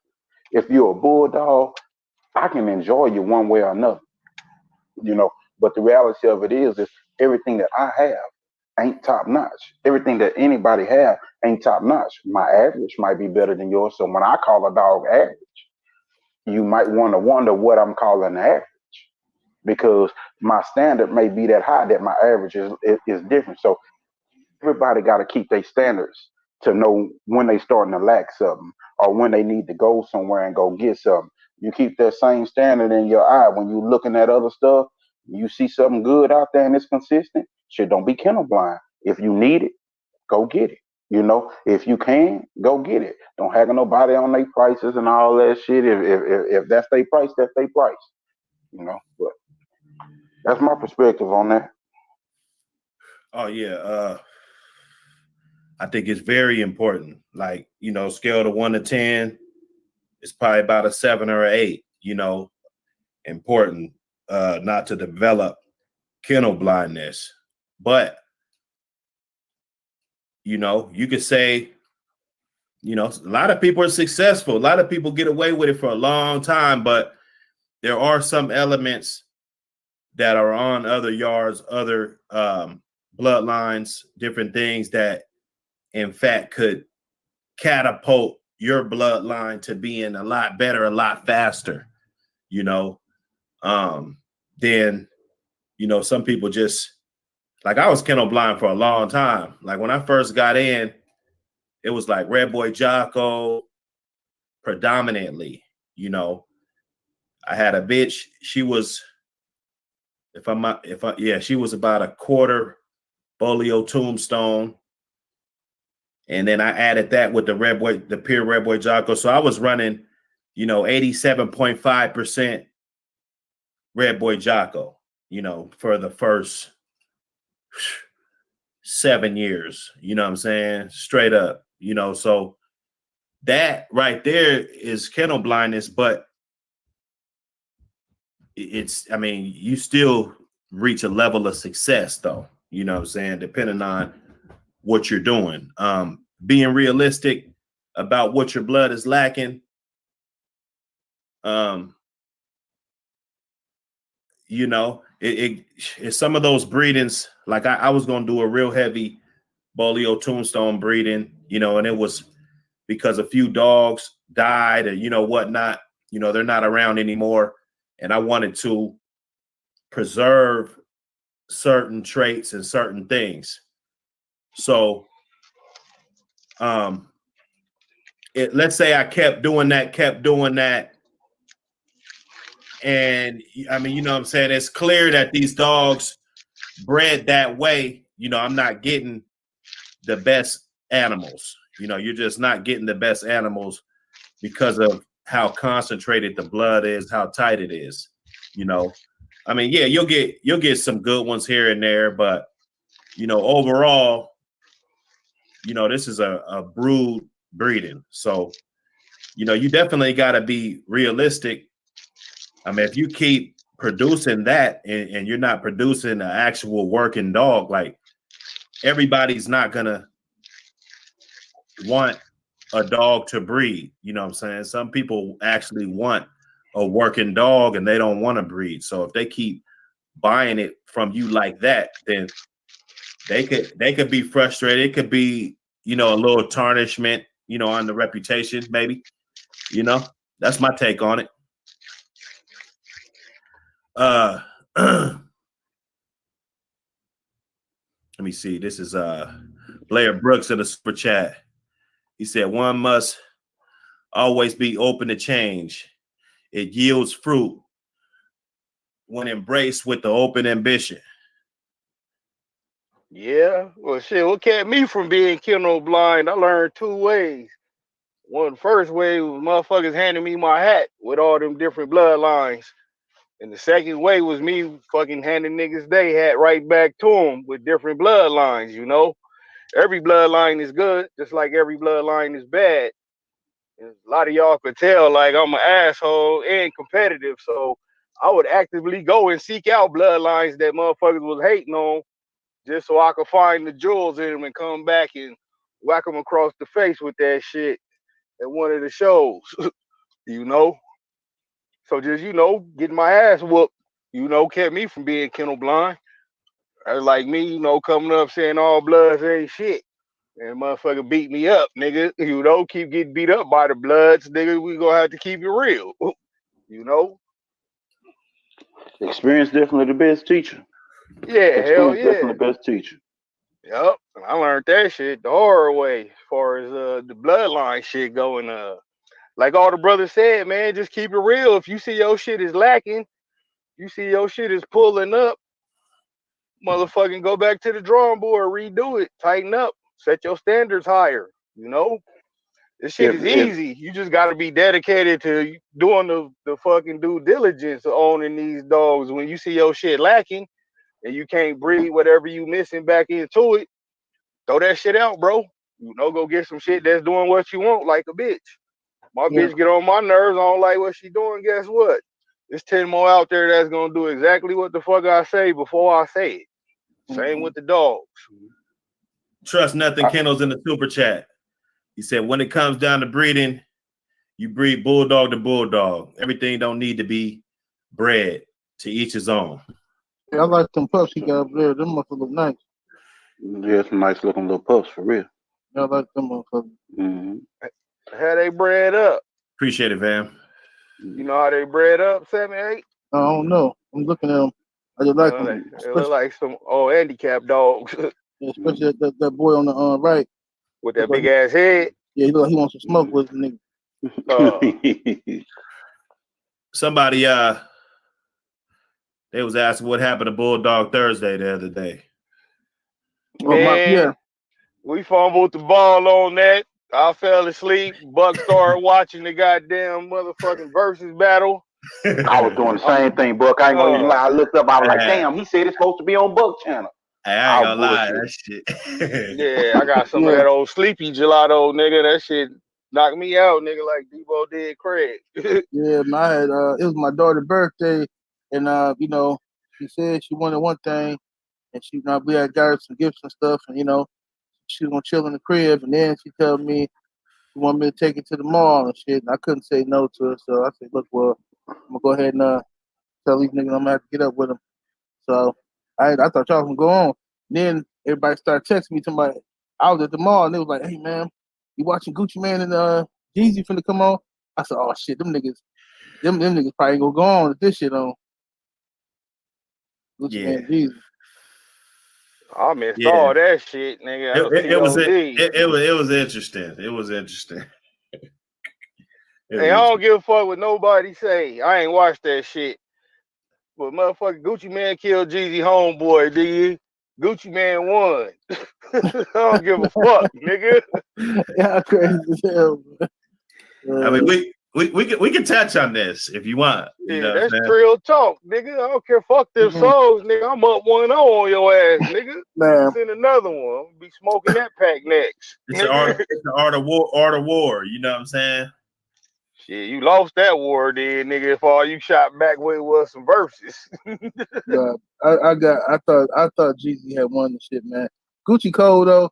Gucci Man cold and shit, man. You know, Gucci was on his shit. He was on that bullshit. He wants some smoke. You know what I mean? You know what I mean? But I think that I think at the end of the day, I put it about the rap. You know what I'm saying? Because I don't go to the whole. You know, if Jeezy sends some niggas at him and shit, and Gucci popped the nigga. To me, the reason I ain't gonna go there is because Jeezy supposed to. I mean, if we go in there, Jeezy was supposed to be dead. You can't send no nigga to get me, because if I get him, I'm gonna get you. Eventually, I'm gonna get your ass. I'm not sitting on stage with you. We finna have some good rap battle, nigga. We finna have a duel, buddy. That's a gangster fact, nigga. You know what I'm saying? Like, nigga, going up soon as I see you. Nigga, we scratch your heart, nigga. As soon as I see you, I'm running past everybody on the yard to get your bitch ass, nigga. Yeah, ain't no way. We finna just be cool. You done sent the motherfucker to my crib with my babies and shit at. Nigga, fuck that. It's forever fuck you. From a business perspective, I think, because I actually thought, because I be looking at the net worth and all of that shit, and I know everybody got different ventures and different shit, so maybe the net worth might not equal what it was, but I thought that those dudes had way more than what their net worth is. You see what I'm saying? Mm-hmm. So with that being said, I think it helped both of them's career wise. You know, they needed that. Both of them guys, they needed that. And if they do like a tour together, let's maybe if they can reconcile the differences, like shit, that's something to go see. Like I might take my old ass out the house to go to the Jeezy Gucci concert. Shit, hey, man, you know, because crazy motherfucker. They gonna bring the hoes out now. That's what's gonna happen for sure. But I'm gonna tell you, I wouldn't buy. I'm gonna go to the concert, but I would get their CD. Whatever album they drop together or something, I'll definitely go get it. You know what I'm saying? But I ain't gonna go to motherfucking concert though. It'd be too hot. Hey, I done became one of them dudes, bro, that I just try to avoid getting into it with anybody. I put myself in any bad situation. There's too many people trying to prove something. Shit, I gotta stay out of that fucking circle.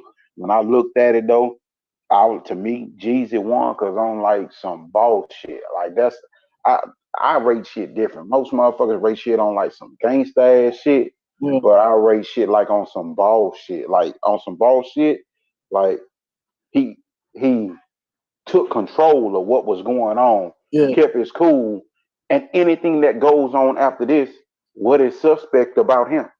Yeah, Nothing. yeah. Well, the bottom line is this. Now, I don't know who was all on Jeezy's side. Yeah.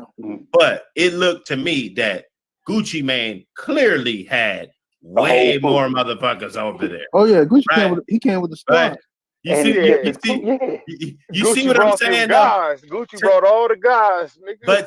But to me, that ain't really that don't really say much. Like anybody could talk shit, you know, just like those ladies at the courthouse. Yeah.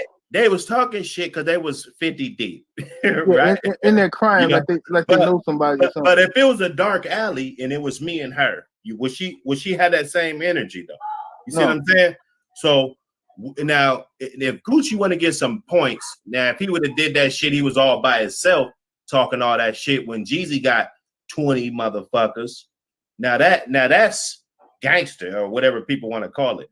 But when you outnumber somebody by that much, and you're you know, hey, you know what that was though? That was that I killed your homeboy, and now we about to be face to face. If you try anything, I brought mine too, nigga. But you know what it was though? He was, to me, like I said, I thought Jeezy won for the overall presence and shit, and like Eli said, the boss level shit he was presenting. But Gucci was still acting like he one of them niggas, you know what I'm saying? He acting like he's still a street nigga. He's still out here doing, I got my crew, y'all got choppers with him, all this type of old shit. Jeezy sitting back here like, look, bro, it's a rap for that shit with me, nigga. Like, look, I got you to come on this motherfucking stage. I sent some niggas to shoot you. Yeah, you killed them, but you still on this stage talking shit between you did shit to me. So let's get past the dumb shit, nigga. We grown now. Let's get this money, nigga. I think the smoothest line that everybody keep forgetting is when this man saying, I got $5 million in jewelry on right now, my outfit $10,000. Right. This man say, shit here, let's have a real estate versus. Not only did he say let's have a real estate versus, that was a smooth ass shot in there that everybody failed to realize. I own half of Atlanta. Think about what the fuck you doing right now, because I own half of Atlanta. Yeah. But and then look at this. I Googled both of them. I think one was worth 12 M's, one was worth 10.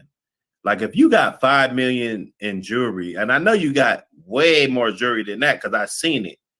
Like, are you that dude that got more jewelry than you got money? Like, I mean, you know what I'm saying? Are you know? They got all the bedazzled J's. I mean, let's just in an apartment ass. So that's why I want to bring this up because it's a good educational thing for like younger dudes that's maybe watching. You know what I'm saying? Like, yeah, if that's you, don't be that dude because that dude is only one step away from the nigga who one screenshot away from getting kicked out. Exactly. Yeah. And you know what happened to niggas like that who got? I'm gonna tell you. I know what happened. Them niggas jury end up in the pawn shop to pay for their lawyer. Pay for their lawyer. You know what I'm saying? Motherfucker be locked up, and then the girl be like, yo, you know, I can't do this and that. I don't know where the rest of the money at. The motherfucker like, you know, oh, he ain't gonna pay me the money that he owe you and stuff. Then it's like, oh, just sell that shit. Sell everything. Hey, call my cousin, see if he want to buy the Cadillac. Call such and such, see if she want to buy the Benz. That's what happened. I've been there. I know what happened in real life. Mm-hmm. That shit depreciate, but that real estate that what you call talking about, that shit gain value. Mm-hmm. That's the difference. That's why I say that shit it's a difference between boss moves and educated moves. That real estate right there, it can pass on to the family, and when it passes on to the family, it's still more money to be made. Like he might have, you know, he might have 12 million. He might have 10 million to Gucci 12, but Gucci got 5 of his 12 on his damn neck, depreciating in value. And this man right here got all kind of real estate that's still going up and still moving in market value all around the city.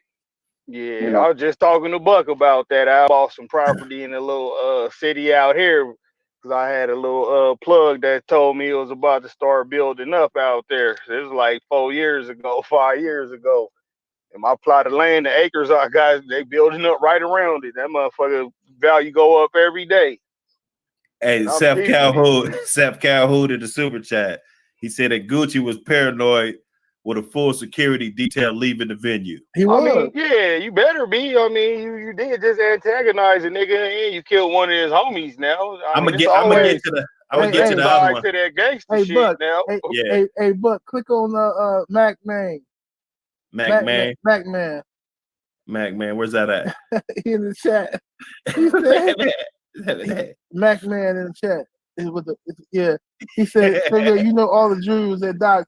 Hey, that nigga from Milwaukee, because he know exactly what I'm talking about. Doc's Pawn? Yeah, Doc's jury. Yeah, Doc's Pawn shop. Yeah.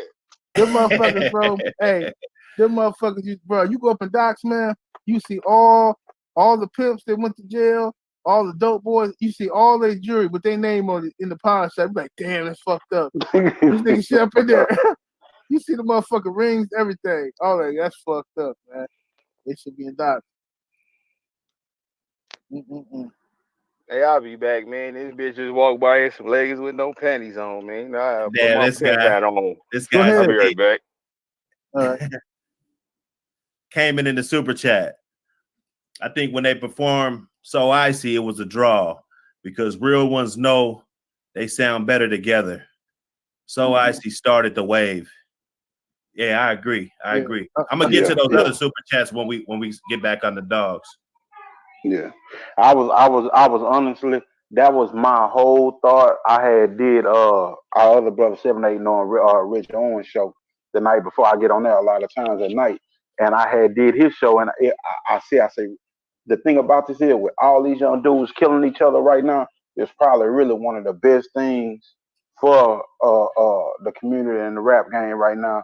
For two people that done had that type of beef to get together and say, you know what, hey, we bossing up, because a lot of these young dudes right now, they don't have bosses, right, for mentors, for OGs. They got other little BGs that's just stepping in the place of the ones that went to the penitentiary. So when you got a young dude that ain't got no experience behind himself, that's acting as if he an OG with experience, a lot of shit that I say, man, don't do that shit, bro. You gonna draw more heat. That shit ain't for nothing, man. So, what that cost us? What that make? What that, like? Get out the way of that, man. Right. Leave that alone. A lot of time, motherfuckers ain't gonna get out the way of that thing. Gonna leave that alone because that old proximity thing was shit. I gotta be around the hood of that motherfucker, and egos and all of that shit. That shit started to take in, and there ain't nobody around to tell them to check that shit. Like, say, hold up, slow up. There ain't nobody to hold court. Well, shit, say your hood big homie, call my hood big homie, and shit. Here, say y'all slow this down. Come on, let's come together. Let's break bread together. Sit down together for a minute. Right. That's how it's supposed to be, man. That's how I remember. Right. With the OGs doing that, sitting down talking. But this new era of social media, bro. Social media fucked up everything to me, because with social media, people want instant gratification and they want props immediately for everything. So motherfuckers ain't even smooth criminals no more. I mean, if something happens, you got to put in work or something. Nowadays, they want people to know they did. Now motherfuckers that hop on. Y'all lock you in. Hit me up. Motherfuckers hop on social media. Oh, my bad, bro. Yeah. You good. Motherfuckers hop on social media after they did some dumb shit. Start telling on themselves, yeah, and the next time motherfucker run up on me on 38th Street, I'm gonna shoot his ass too. Like, huh? What the fuck you talking about? Dumb shit like that. Get motherfuckers snitching on yourself, getting locked up. It's goofy, bro. And even with the dog. You know what I'm saying? With this Instagram, Twitter, YouTube, social media in general, it can be used as a good tool to bring people together, but the dangerous part of it is the level of clout chasing nowadays is unbelievable. Like, people will say and do anything just to get some attention for themselves, bro. I ain't never seen so many dog men, even people that I respected, act like children. I ain't never seen this shit before. Like, that's why they say, wise motherfuckers said a long time ago, don't ever meet your motherfucking celebrity hero type motherfuckers, man. Because if you knew who they really was, you'd be pissed off at the motherfuckers, man. Man, like, real shit. Yeah, that's a gangster fact. I met one of mine, nigga, did a song with him. That nigga's a whole weenie punching rapper. I was like, nigga, I ought to rob your bitch ass. Yeah, now it's definitely time to put down the bullshit, because at the end of the day, you know, we're the ones losing, you know, at the end of the day. Yes, indeed. So now that that Jeezy, I think he showed that shit could have been fake, bro. You know what I'm saying? Because no, I thought it was, but it ain't fake. That shit was fake. That went through my mind. He showed an example to where, you know, you could just be the bigger man, and you know what I'm saying, just kind of let that shit blow off and continue to, you know, do his career, because either one of them could have ended, you know, their career that night. You know what I'm saying? If it was real, you know. Yeah. It could have fucking embarrassed hip hop, embarrassed man. That shit could have embarrassed some motherfuckers. Well, I was kind of surprised. I was shocked that you know, even like that first couple songs he came out dissing and stuff. You know what I'm saying? I was kind of shocked. Real disrespectful. Damn, that was, you know, that was tacky. It was tacky. Damn, he came out the gate with the bullshit. Man, he came out the gate. I was mad at the motherfucker. First two songs, bro. Scratched right into his stifles, huh? Hey, into the heart. It hit him in the heart real fast. Yeah. Hey, in the brisket.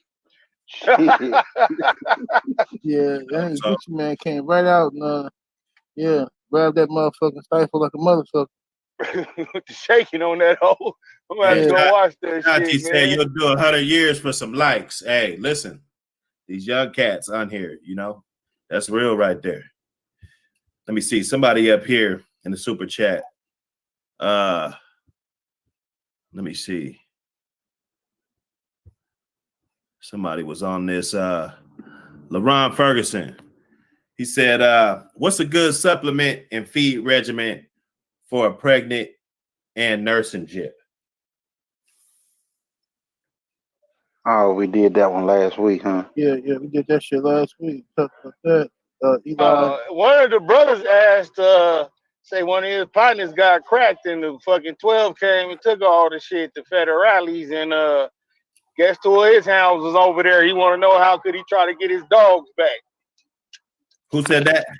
It was a question in the chat. I can't remember who said it, but yeah, I can't answer that because I would go take my shit back. Yeah, I don't know. I can't answer that one. I don't really know. I ain't never been in that situation. But well, I would say don't ask me.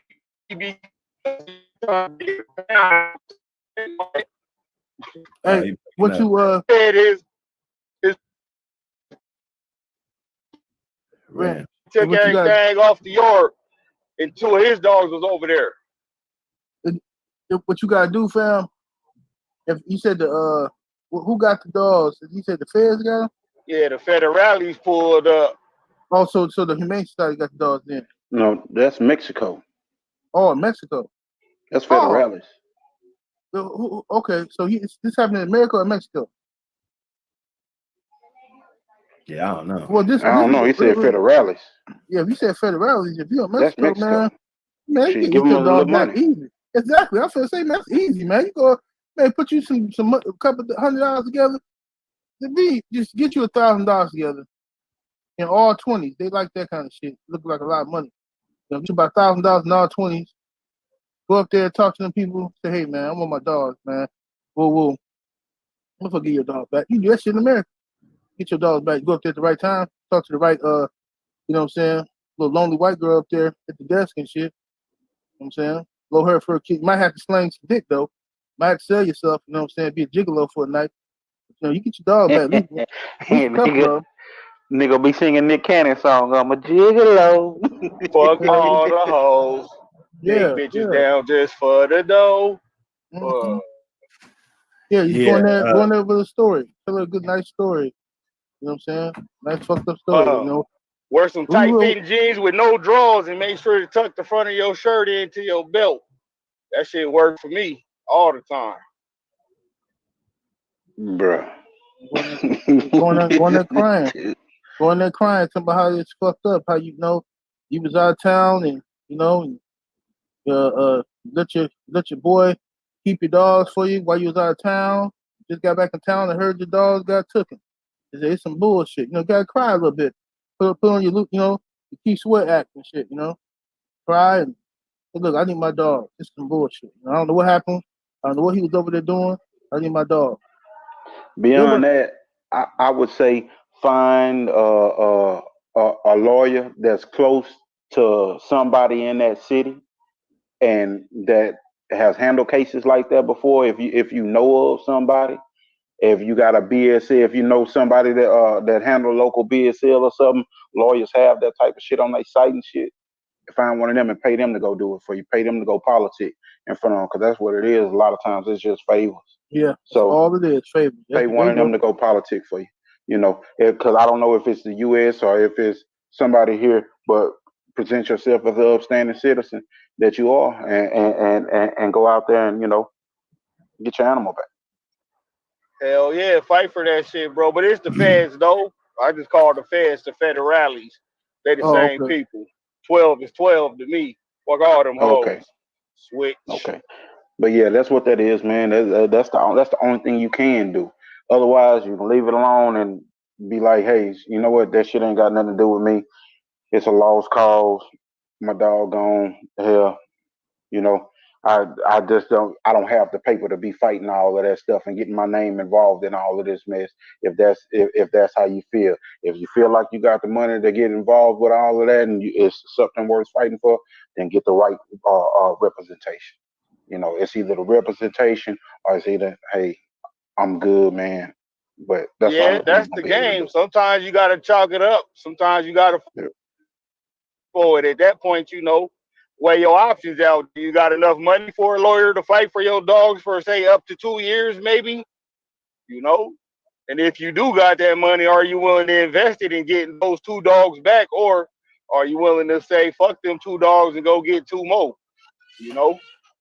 It's a dirty game. It's a hard game, but that's the game we in. Yeah. If they done took 5, 6 dogs, 10 dogs or something, usually if you pick the 2 most important dogs that you want out of there, you can get them too. You just got. I mean, I ain't gonna say on here, but I know a couple ways to get 2 of them motherfuckers out of there. You know what I'm saying? Most definitely. If you got some family pictures with you and your kids and the dogs in there, showing that they just pets and stuff, and that they not part of anything that they may have been thought they was involved in. Hey, I was moving to a new apartment complex. I couldn't have a dog. I put them with a friend, and my dog got caught up with this situation.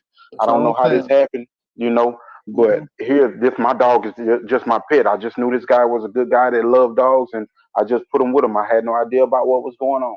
Make sure you keep it about your dogs. Don't let them try to talk to you about his dogs. Right. Exactly. They try to get you to fucking snitch without coming out snitching, but when the paperwork get printed up, you're going to be a fucking snitch.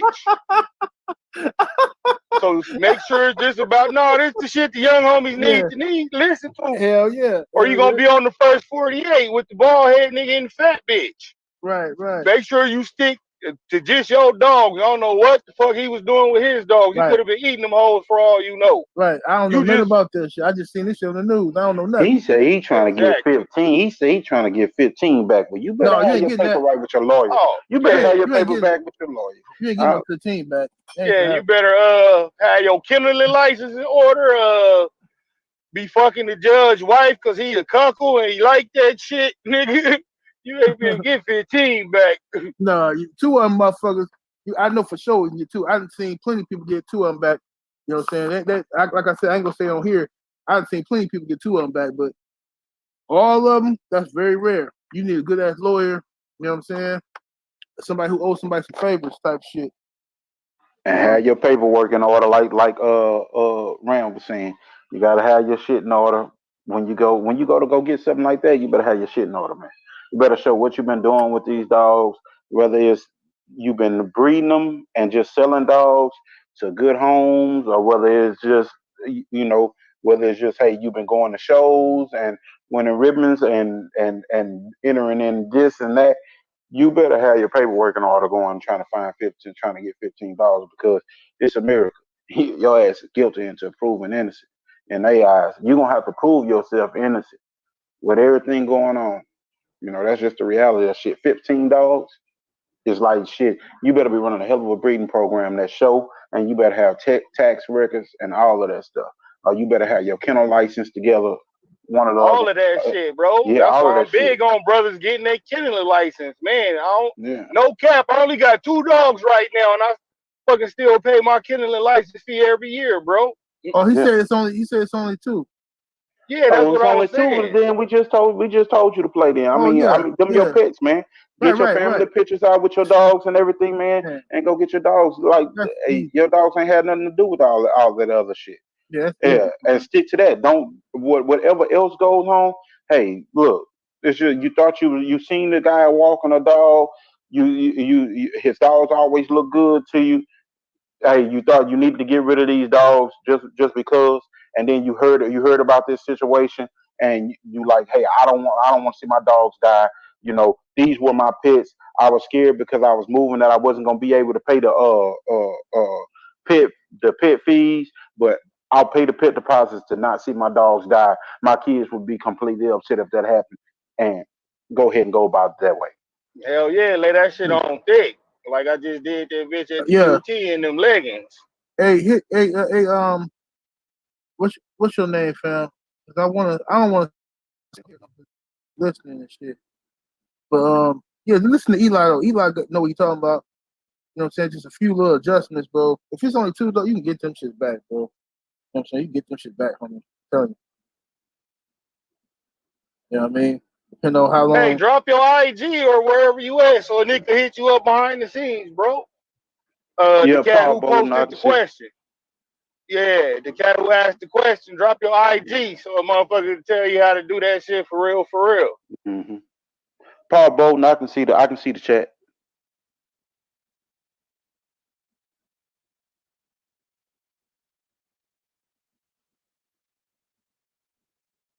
All right, man. Well, shit, the feds know who your cousin and all that shit. Yeah. Well, I don't know, man. Well, I'm not gonna send nothing to no Gmail though, homie. I'm not gonna send it to the Gmail account, email. But let me see what your Instagram looking like. No disrespect, but I gotta see what you're doing first, man. You might be them people your damn self, for all I know. Or you might be out there wild west of it. Nigga, like, Right, You're in too much wild shit. I don't want to be involved in it right. yeah, myself. Man. Yeah, let me see what your That's Instagram. yeah. honestly for me. That's the best advice I can give you on here. What I say: present your dogs as if they were pets, and the upstanding citizen that you are. No matter what they know about your cousin, and that's your cousin or not. Present your case, bro, like you want your dogs back, and like you're an upstanding citizen, like you ain't got nothing to do with that shit. Absolutely. Yeah. Beyond that, Man, I can't really say nothing, man. I don't get involved in other people's business like that. That's uh, all I can give you is a little bit of advice. hell Yeah. yeah, nigga. You don't know what the fuck your cousin was over there doing, man. He was You know? your cousin was supposed to be training your dogs, man, for discipline, man, and motherfucking obedience training, man, and you trusted him. You know what I'm saying? You don't know what the fuck was going on with that shit. What happened? All you know is what you heard in the newspaper. You don't know And nothing else. fucking kinfolk over there got to plug the El Chapo and shit, and they ran up on him with the work. That's a whole different ball game, nigga.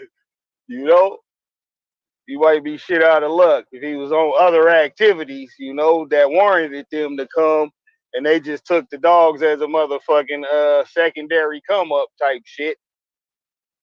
But if they came just for the dogs, it's a good chance you get your 2 dogs back, bro. As long as there wasn't no bullshit out there. You niggas ain't out there all crazy.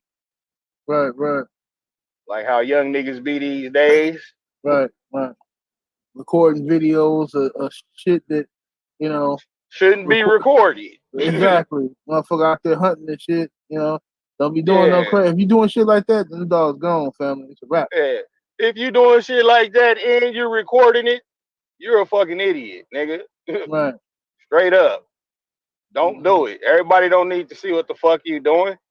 These niggas won't even tell the next man how much they make it work, but they want to show their ass doing some highly illegal shit. Nigga, fuck that. Uh-huh. Keep everything a Bruh, secret. Justice Watkins, stop spamming the chat, bro. Everybody want to see everybody promote what they got. We ain't got no problem with that, so you ain't got to spam to get your point across, homie. If Right. that's the blood you got, hey, just shoot it out there, bro. It's already out there. You ain't got to spam the chat here. We ain't trying to get down on you. It's cool. you Hell yeah. ain't got to do that. Hey, he You want just kick motherfuckers back too. over here, bro. Shit, motherfuckers like your shit, they gonna fuck with it.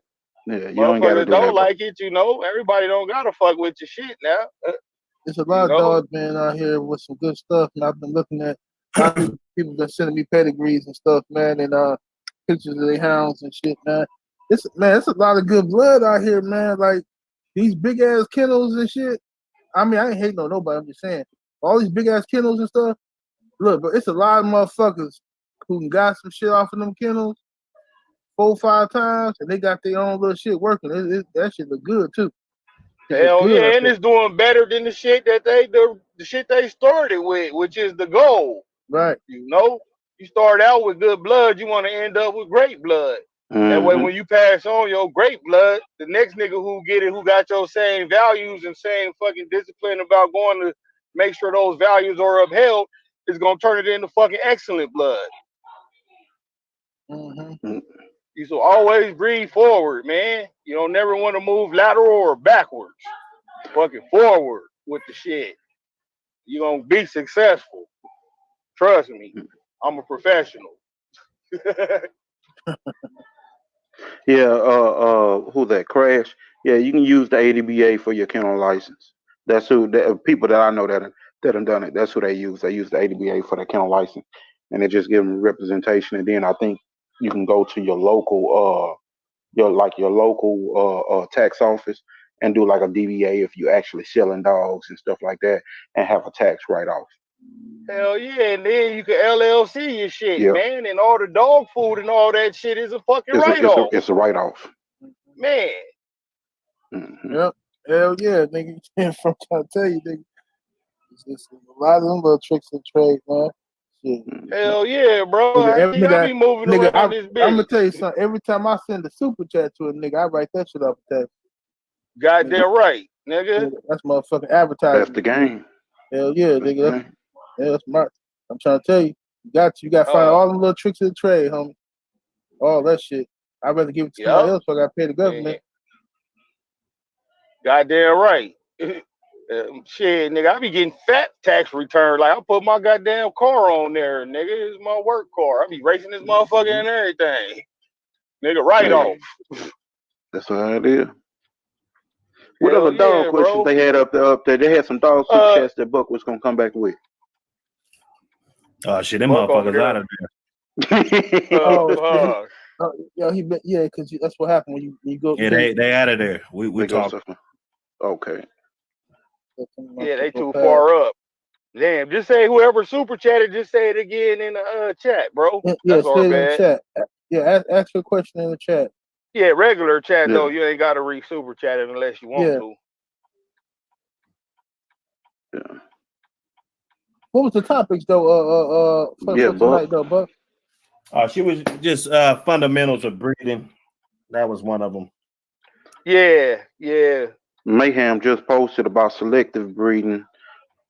Well, technically, we all selectively breed, being that if we pick a male to breed to our bitch, but selectively breeding for, desired traits, that shit tricky right there, Let's go down that road. All right. My best success with that is being fucking studying a family of dogs. So say like I fuck with you real heavy, I be at your crib, you be at my crib. I see how your dogs act, how they raise, and they consistently produce traits that my shit is lacking.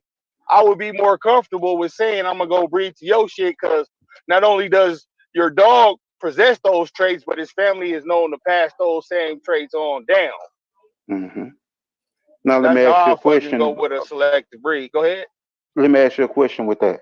Okay, so when you say that, say me and you really just don't vibe as people, but you look at my dog and you say my dogs have what you want.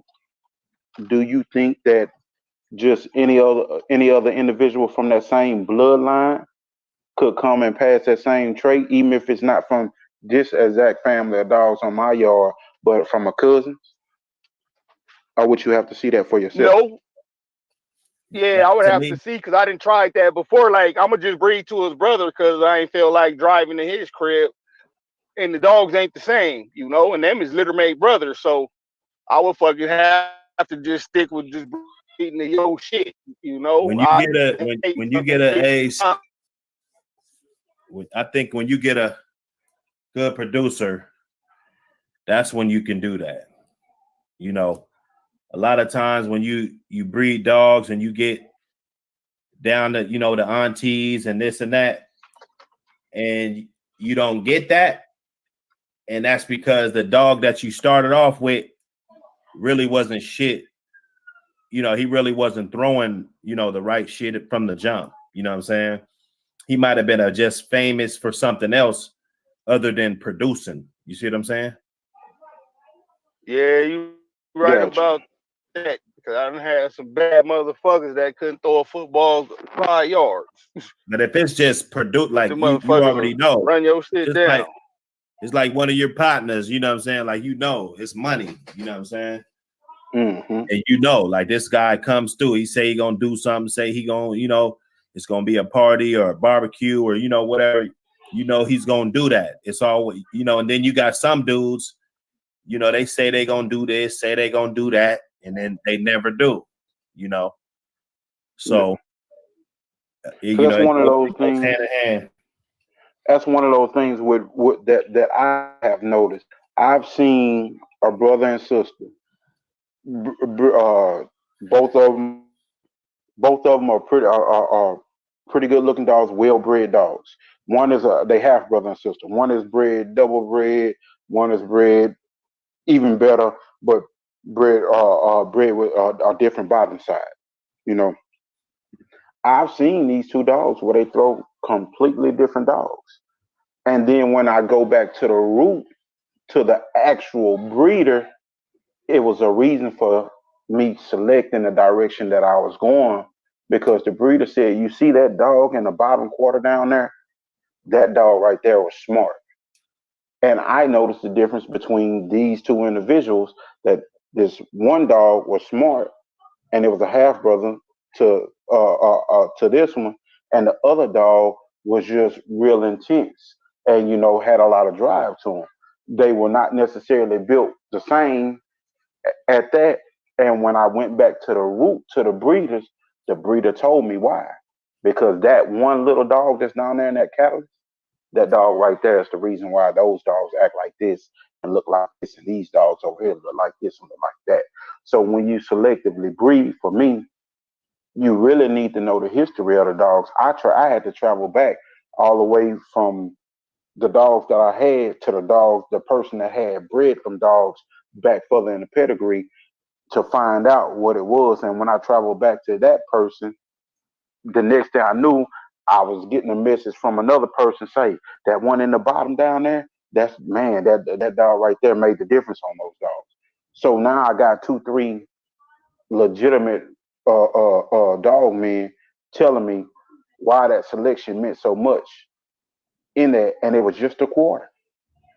The heaviest side of what everybody was looking at and what everybody wanted out of that pedigree wasn't what made that selective breeding a real good selection. So when you're making selections, sometimes you need to know, like Buck done said this before, those little small outs make a difference in a dog. One dog could be known for producing this, and another dog could be known for producing this, but a little out in those dogs will change the whole way that they go. So when you selectively breed, you make sure that you knowing what's in those dogs, and what not just because it's an out can make a big difference. Blake Malone in the super chat. What's the minimal exercise needed for these high prey drive dogs, APBT, and at different ages? I mean, me personally, I like a little more info. Like, what do you mean by needed? Like, if I was getting ready to go to a show or something like that, just different dogs, different genetics. I mean, I've had dogs. All they need is just a little walking. Just get them on a cool feeding regimen. To where they're not just pigging out, and that they're able to empty out every day, and just a little walking, couple miles here or there. You know what I'm saying? Them shoulders get real nice, and they get tucked a little bit, depending on, you know, how you had them in the first place. But, you know, the high prey drive dogs, I think that's, I mean, I don't know. I need a little bit more info, because it's like, you know, you trying to, you know, exercise them to do something, you know, like, I mean, an old man told me, you know, you're not going to put that much more into the dog. You know, that's not already there. You know what I'm saying? So, I mean, what are you going to do? Damn, they just blew my phone up. You know, I mean, and it's a small percentage that you put actually into your dog when we're talking about exercise. You know, like, you know, I've seen dogs, I mean, straight up, you know, they're naturally like that. You know, they're naturally in shape already. You know, they don't need much. You know, you might put a little bit of this, a little bit of that, depending on, you know, what events you're doing. But, you know, I don't know. What y'all think?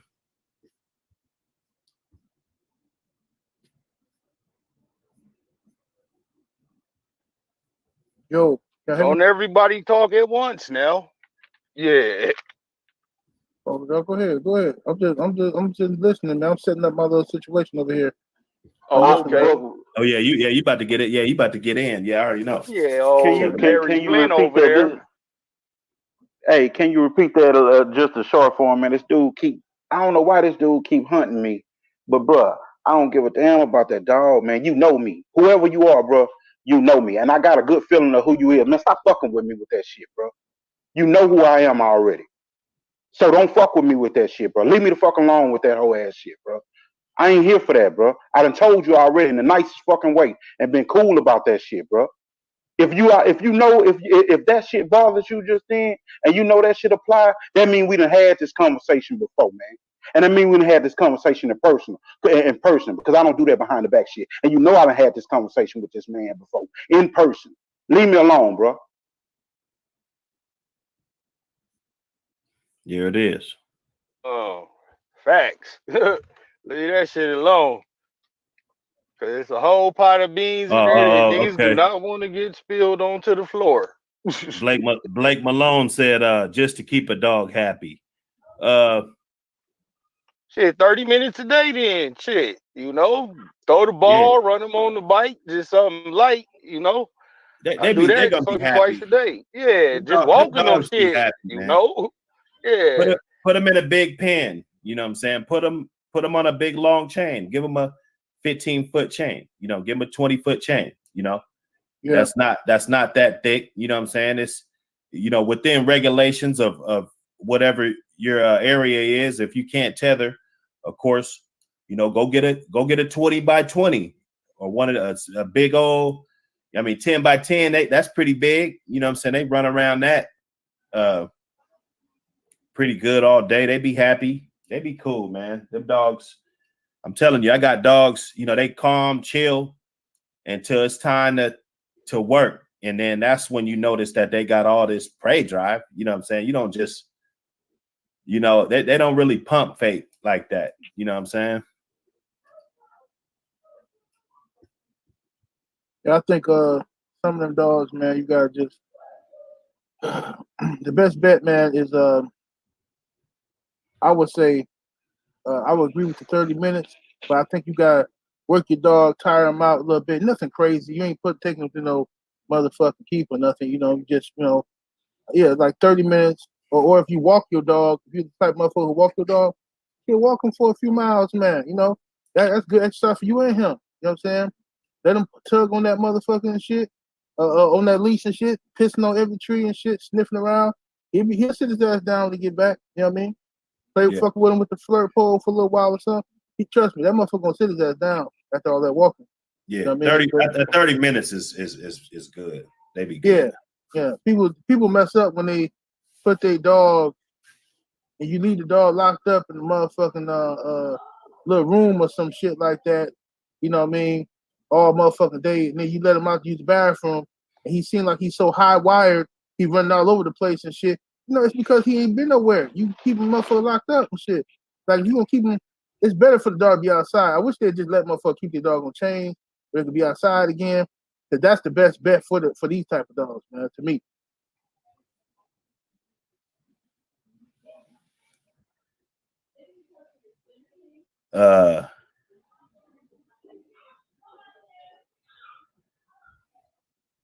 Yeah, nah, shit. JJCC, $2 super sticker. I ain't never got no super sticker. Well, yeah, that's on YouTube. You gonna see it. It's whenever it says super sticker, I mean it's like a little picture or something they sent you and shit. Yeah, nah, we up in here, man. Yeah, nah, breeding fundamentals. Hey, Sean Price, leave that shit alone, bro. Shit, if you ain't talk to him, you ain't talk to him, then, man. You guys should have be zapped easier him. to leave that alone. If it ain't, I don't know. I'm just saying, like, I've been ignoring. I don't think you really know the story of that dog like that, or you wouldn't even give a fuck what Eli said about him. The motherfucker was a piece of shit. Leave it motherfucker hey, fell out leave it getting alone, his head bro. handed to him, bro. Leave it alone, fucking man. mutts, my nigga. Fuck that dog. Oreo is a fucking mutt. His own breeder didn't want that shit, bro. Fuck that dog. Damn. God damn. Leave it alone. Another brother came in and told the man that he bred 6 and only one of them was worth feeding, and he don't keep up with none of the shit, bro. It was something that just was worth leaving alone. I had an opinion on it. Mine was the same as a whole bunch of other people around. If I'm the not shit the ain't dude to shit, tell it a ain't story, shit. man. Shit, It I is done what it is. bred Just leave dogs it that I alone. love that wasn't shit and talk this same shit about them. Bro, I had some that wasn't shit off of the same fucking bloodline. Yeah, bro, that shit happens in the dogs, man. Fuck that happened. dog. The motherfucker should have been put down before even being bred. Man. That's the type of dog you arguing over, bro. Real talk. I just try to spare the man because shit, he liked what he got off of me, and if it's worthy of it, that's all that matter, man. Just leave it alone, bro. A lot of air. That dude's getting a lot of air, man. Come on, man. Let's keep on moving, bro. Yo, he got a lot of super chats to get that much air. Yeah. No, bro, this shit be going on, man. Nigga be trying to just leave this shit alone, but goddamn, bro. It was funny though. It's all good. The man say he waited 3 weeks to get at me about some shit. Like what the fuck? He man? said that last week, so it's been 4 weeks we've been on this motherfucking mutt, bro. Fuck that dog. He a piece of shit. If you got good shit off of him, you got lucky. If you don't, what the fuck is the problem? Fuck that dog. If you ain't feeding none of that shit, good for you. If you are and it's working, good for you. You feeding the fucking mutts off of that shit, guess what? Good for you, motherfucker. Leave it at that, bro. Let's keep on going, man. Yeah, hell yeah. Man, somebody's blowing my phone up. I can't even see the lesson plan. Nigga, that was the lesson plan. Man the fuck up, be happy with what you got, or shut the fuck up about some dogs that was fucking mutts. It is what it is. I mean, shit. It is what it is. it is what it is. Here, motherfuckers started to tell on themselves enough.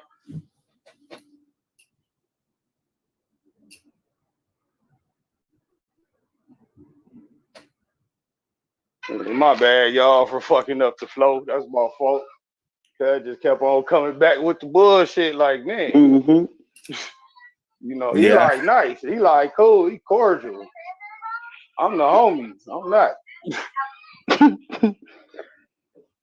See, Deshaun said, I'm lost. Hey, I'm lost too, bro. Nah, man, the man, he know who I am, and he know who I am, and he pretending right now, but he done been close to those people, and because he close to those people, he wants me to be a hoe ass dude because I don't agree. But me and the owner of this motherfucker ain't never had no problem. Like, don't try to make me out to be that, bro. Because all I'm doing is out here kicking knowledge and keeping it real, fucking around, bro. I really don't have no all that shit. I ain't got nothing for that. You say that you say a bitch was sold for a Yeah, reason. what the fuck I was the said she reason was she too. was sold for then?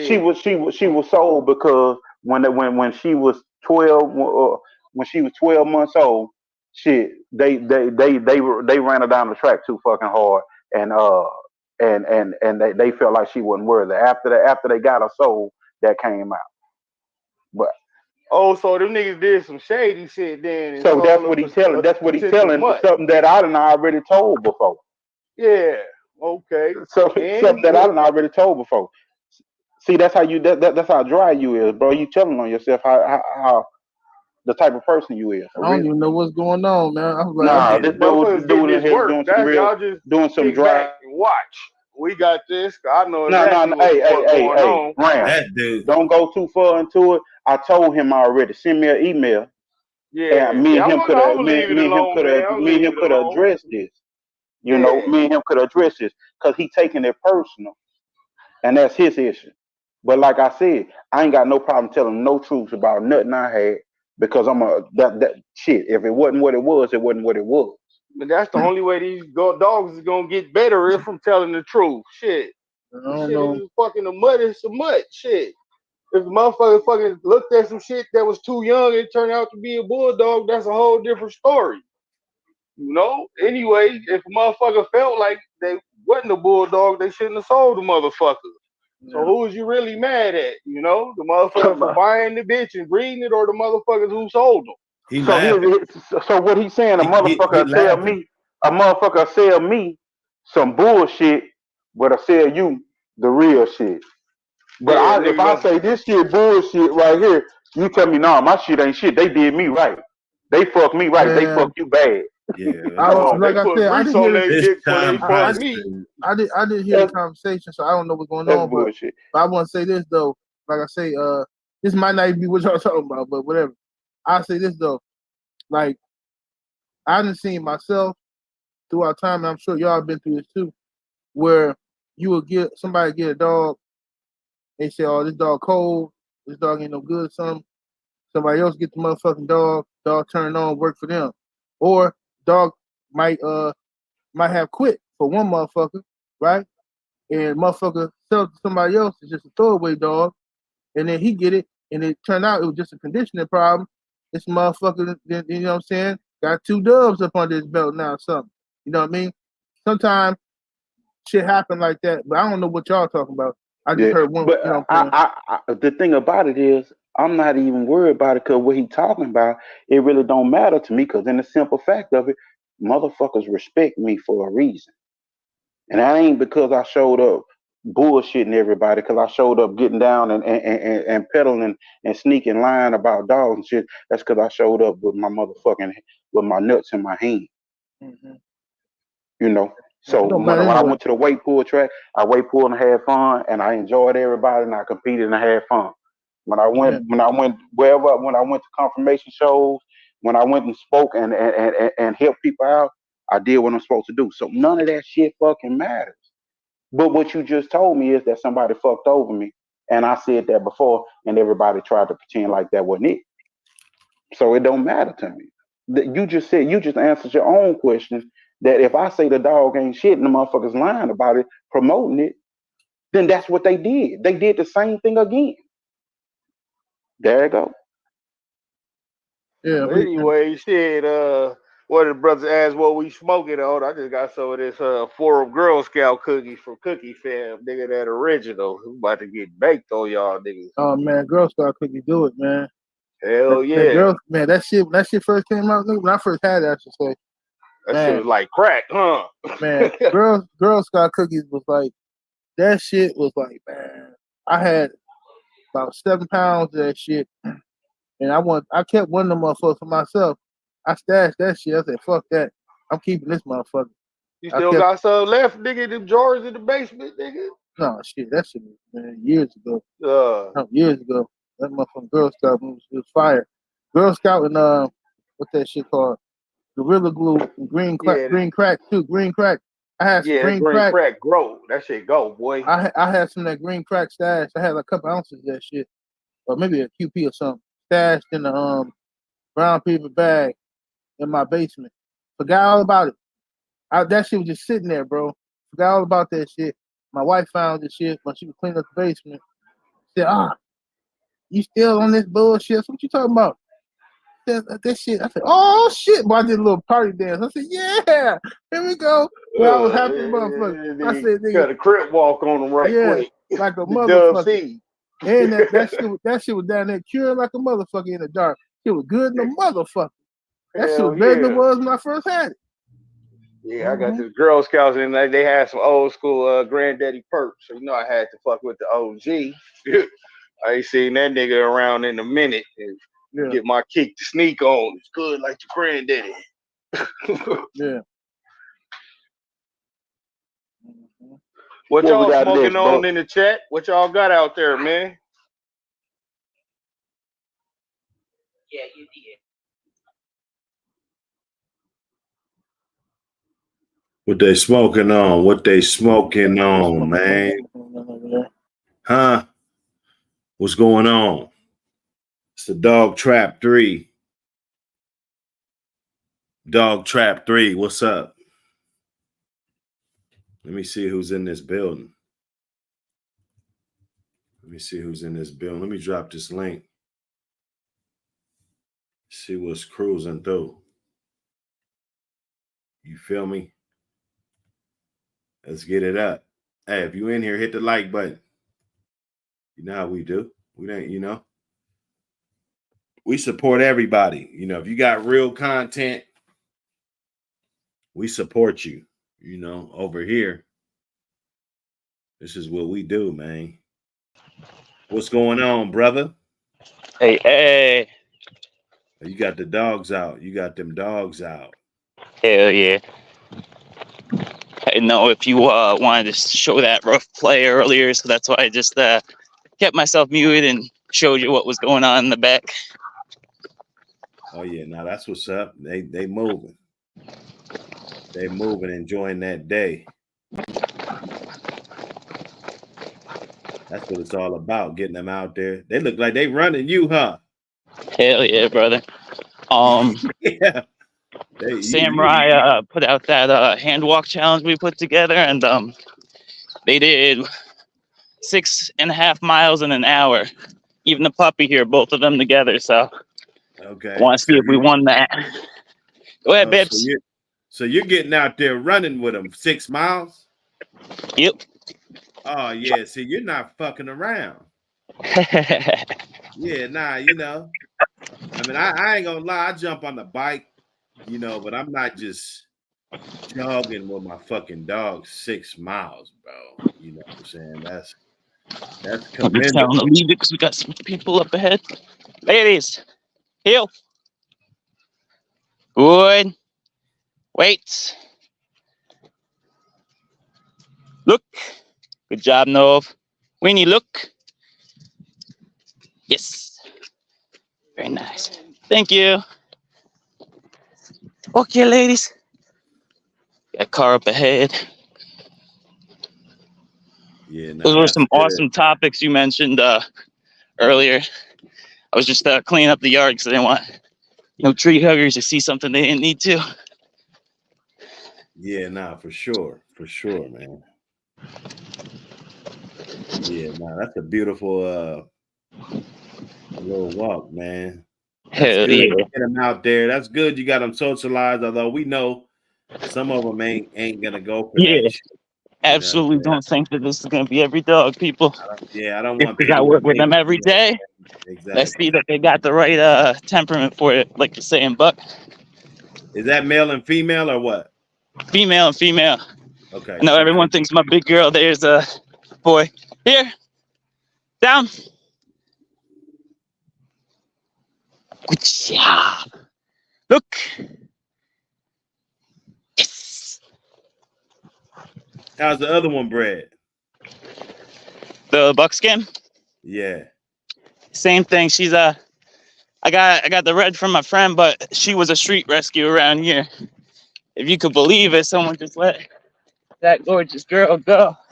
She's why I fell in love with the breed and started following you guys. First with the game dog talk. Oh yeah, nah, that's a beautiful dog. She's actually into right now. Her paw pad isn't 100%, but as you can see, this bitch is game. She don't give a hell. Run's her favorite thing to do. Besides hunt, but I haven't been able to let her get anything yet. Yeah, nah, that's cool, man. Doing the right thing with the dogs. Hell yeah, brother. Out here so people could see them, enjoying the day. You know, beautiful area. That looked like a nice little that's a little swimming pool or something right there, huh? Little lake. Yeah, a little lake, yeah, with that's the little swim area though, little dock and shit. Yeah, that's A little dope. dirty. I wouldn't recommend swimming in it. People catch some nice fish out of it though. Yeah. They're not swimming in there, huh? Girls. Let's take the short route today. Yeah, this is a little scenic, you got little tunnels and bridges We and got it shit. laid out real nice up here. It's like a little, probably 2 or 3 acres for the park here. And it's got like all sorts of paths and little playgrounds spread out. Real nice. Little benefit to the city living. Woo, yeah. Good job, ladies. You know they want to go for them, but they can't. Because I'm going to buzz their asses. See Nova. Oh, you got them on some type of collar or something? Yeah, e-collar just as a backup. They didn't even need it yet. Okay. Yeah, that's cool, man. That's cool. That's cool right there, man. That's what it is. That's what it's about, man. Good job, ladies. Get them dogs out there. Get those dogs out there, you know? Okay.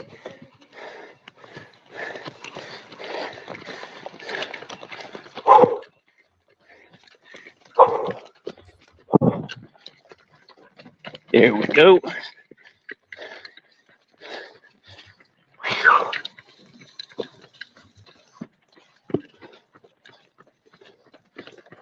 Yeah, this is the type of owner, that we need with the breed, because you're gonna get them out there, you're gonna work the dog, it's gonna look good, it's gonna be a good representation of the line, especially if you're doing digital dog shows and stuff like that. These are our only 2 APBTs, but everyone gets the fullest here. You take it to a confirmation show or a fun show or something? Not yet. We really want to make schoolboys and the one in Arizona, but our car's got some crap. We gotta get situated with it, so ain't gonna happen this time. We got all sorts of registries reaching out to get them their paperwork. They already seen what they can do. They're impressed. So can't wait to get that going. Ladies, wait. Yes. Okay. Hi, brother.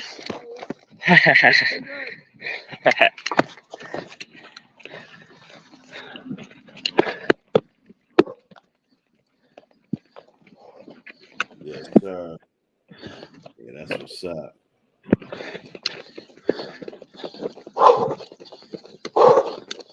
Good job, babes.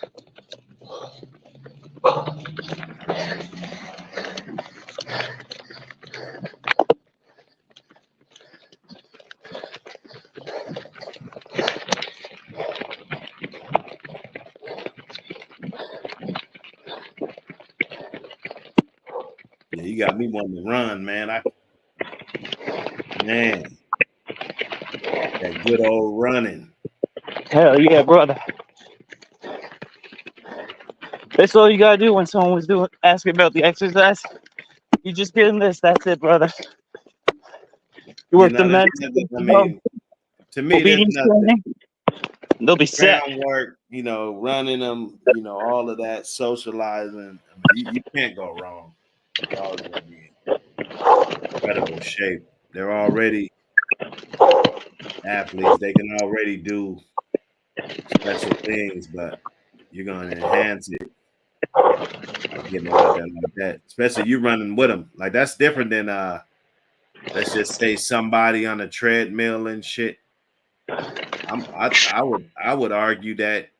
I mean, of course, you're gonna have to get their heart rate up, but other than that, Cross. shit. Good job, ladies. That's a good. That's a great exercise, and they want to run. They want to pull. Gate. They're doing their job. Wait. Go. Yeah. Woo.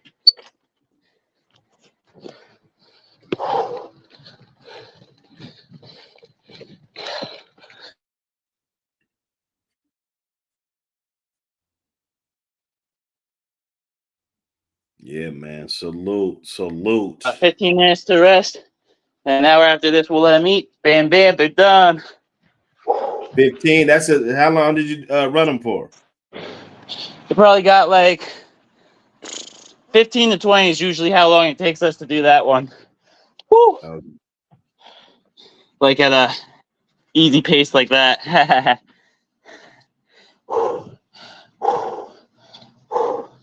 So we don't take them in right away because I hear from a lot of the OGs, they say you want to rest them in the environment first. You want to shock them with that cool air.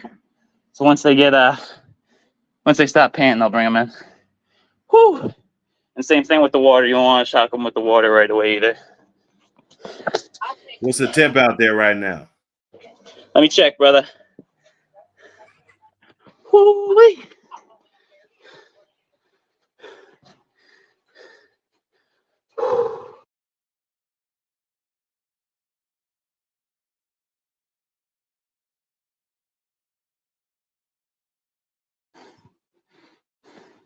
$76, brother. You hear that?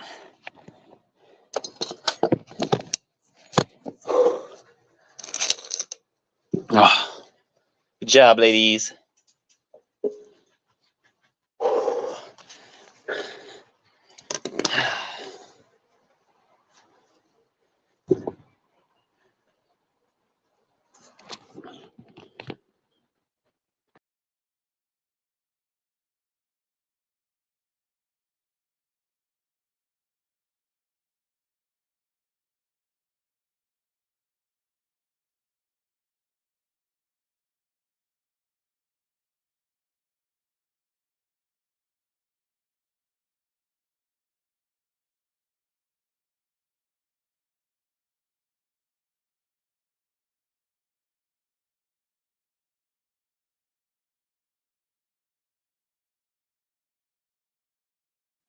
Smash that like button.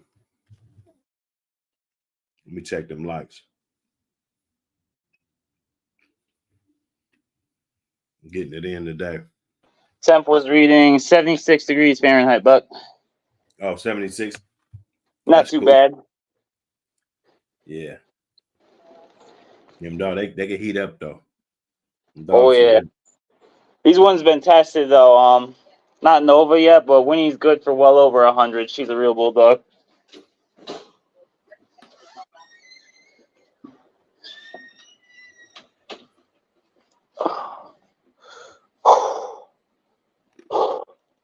What else going on in the bulldog world?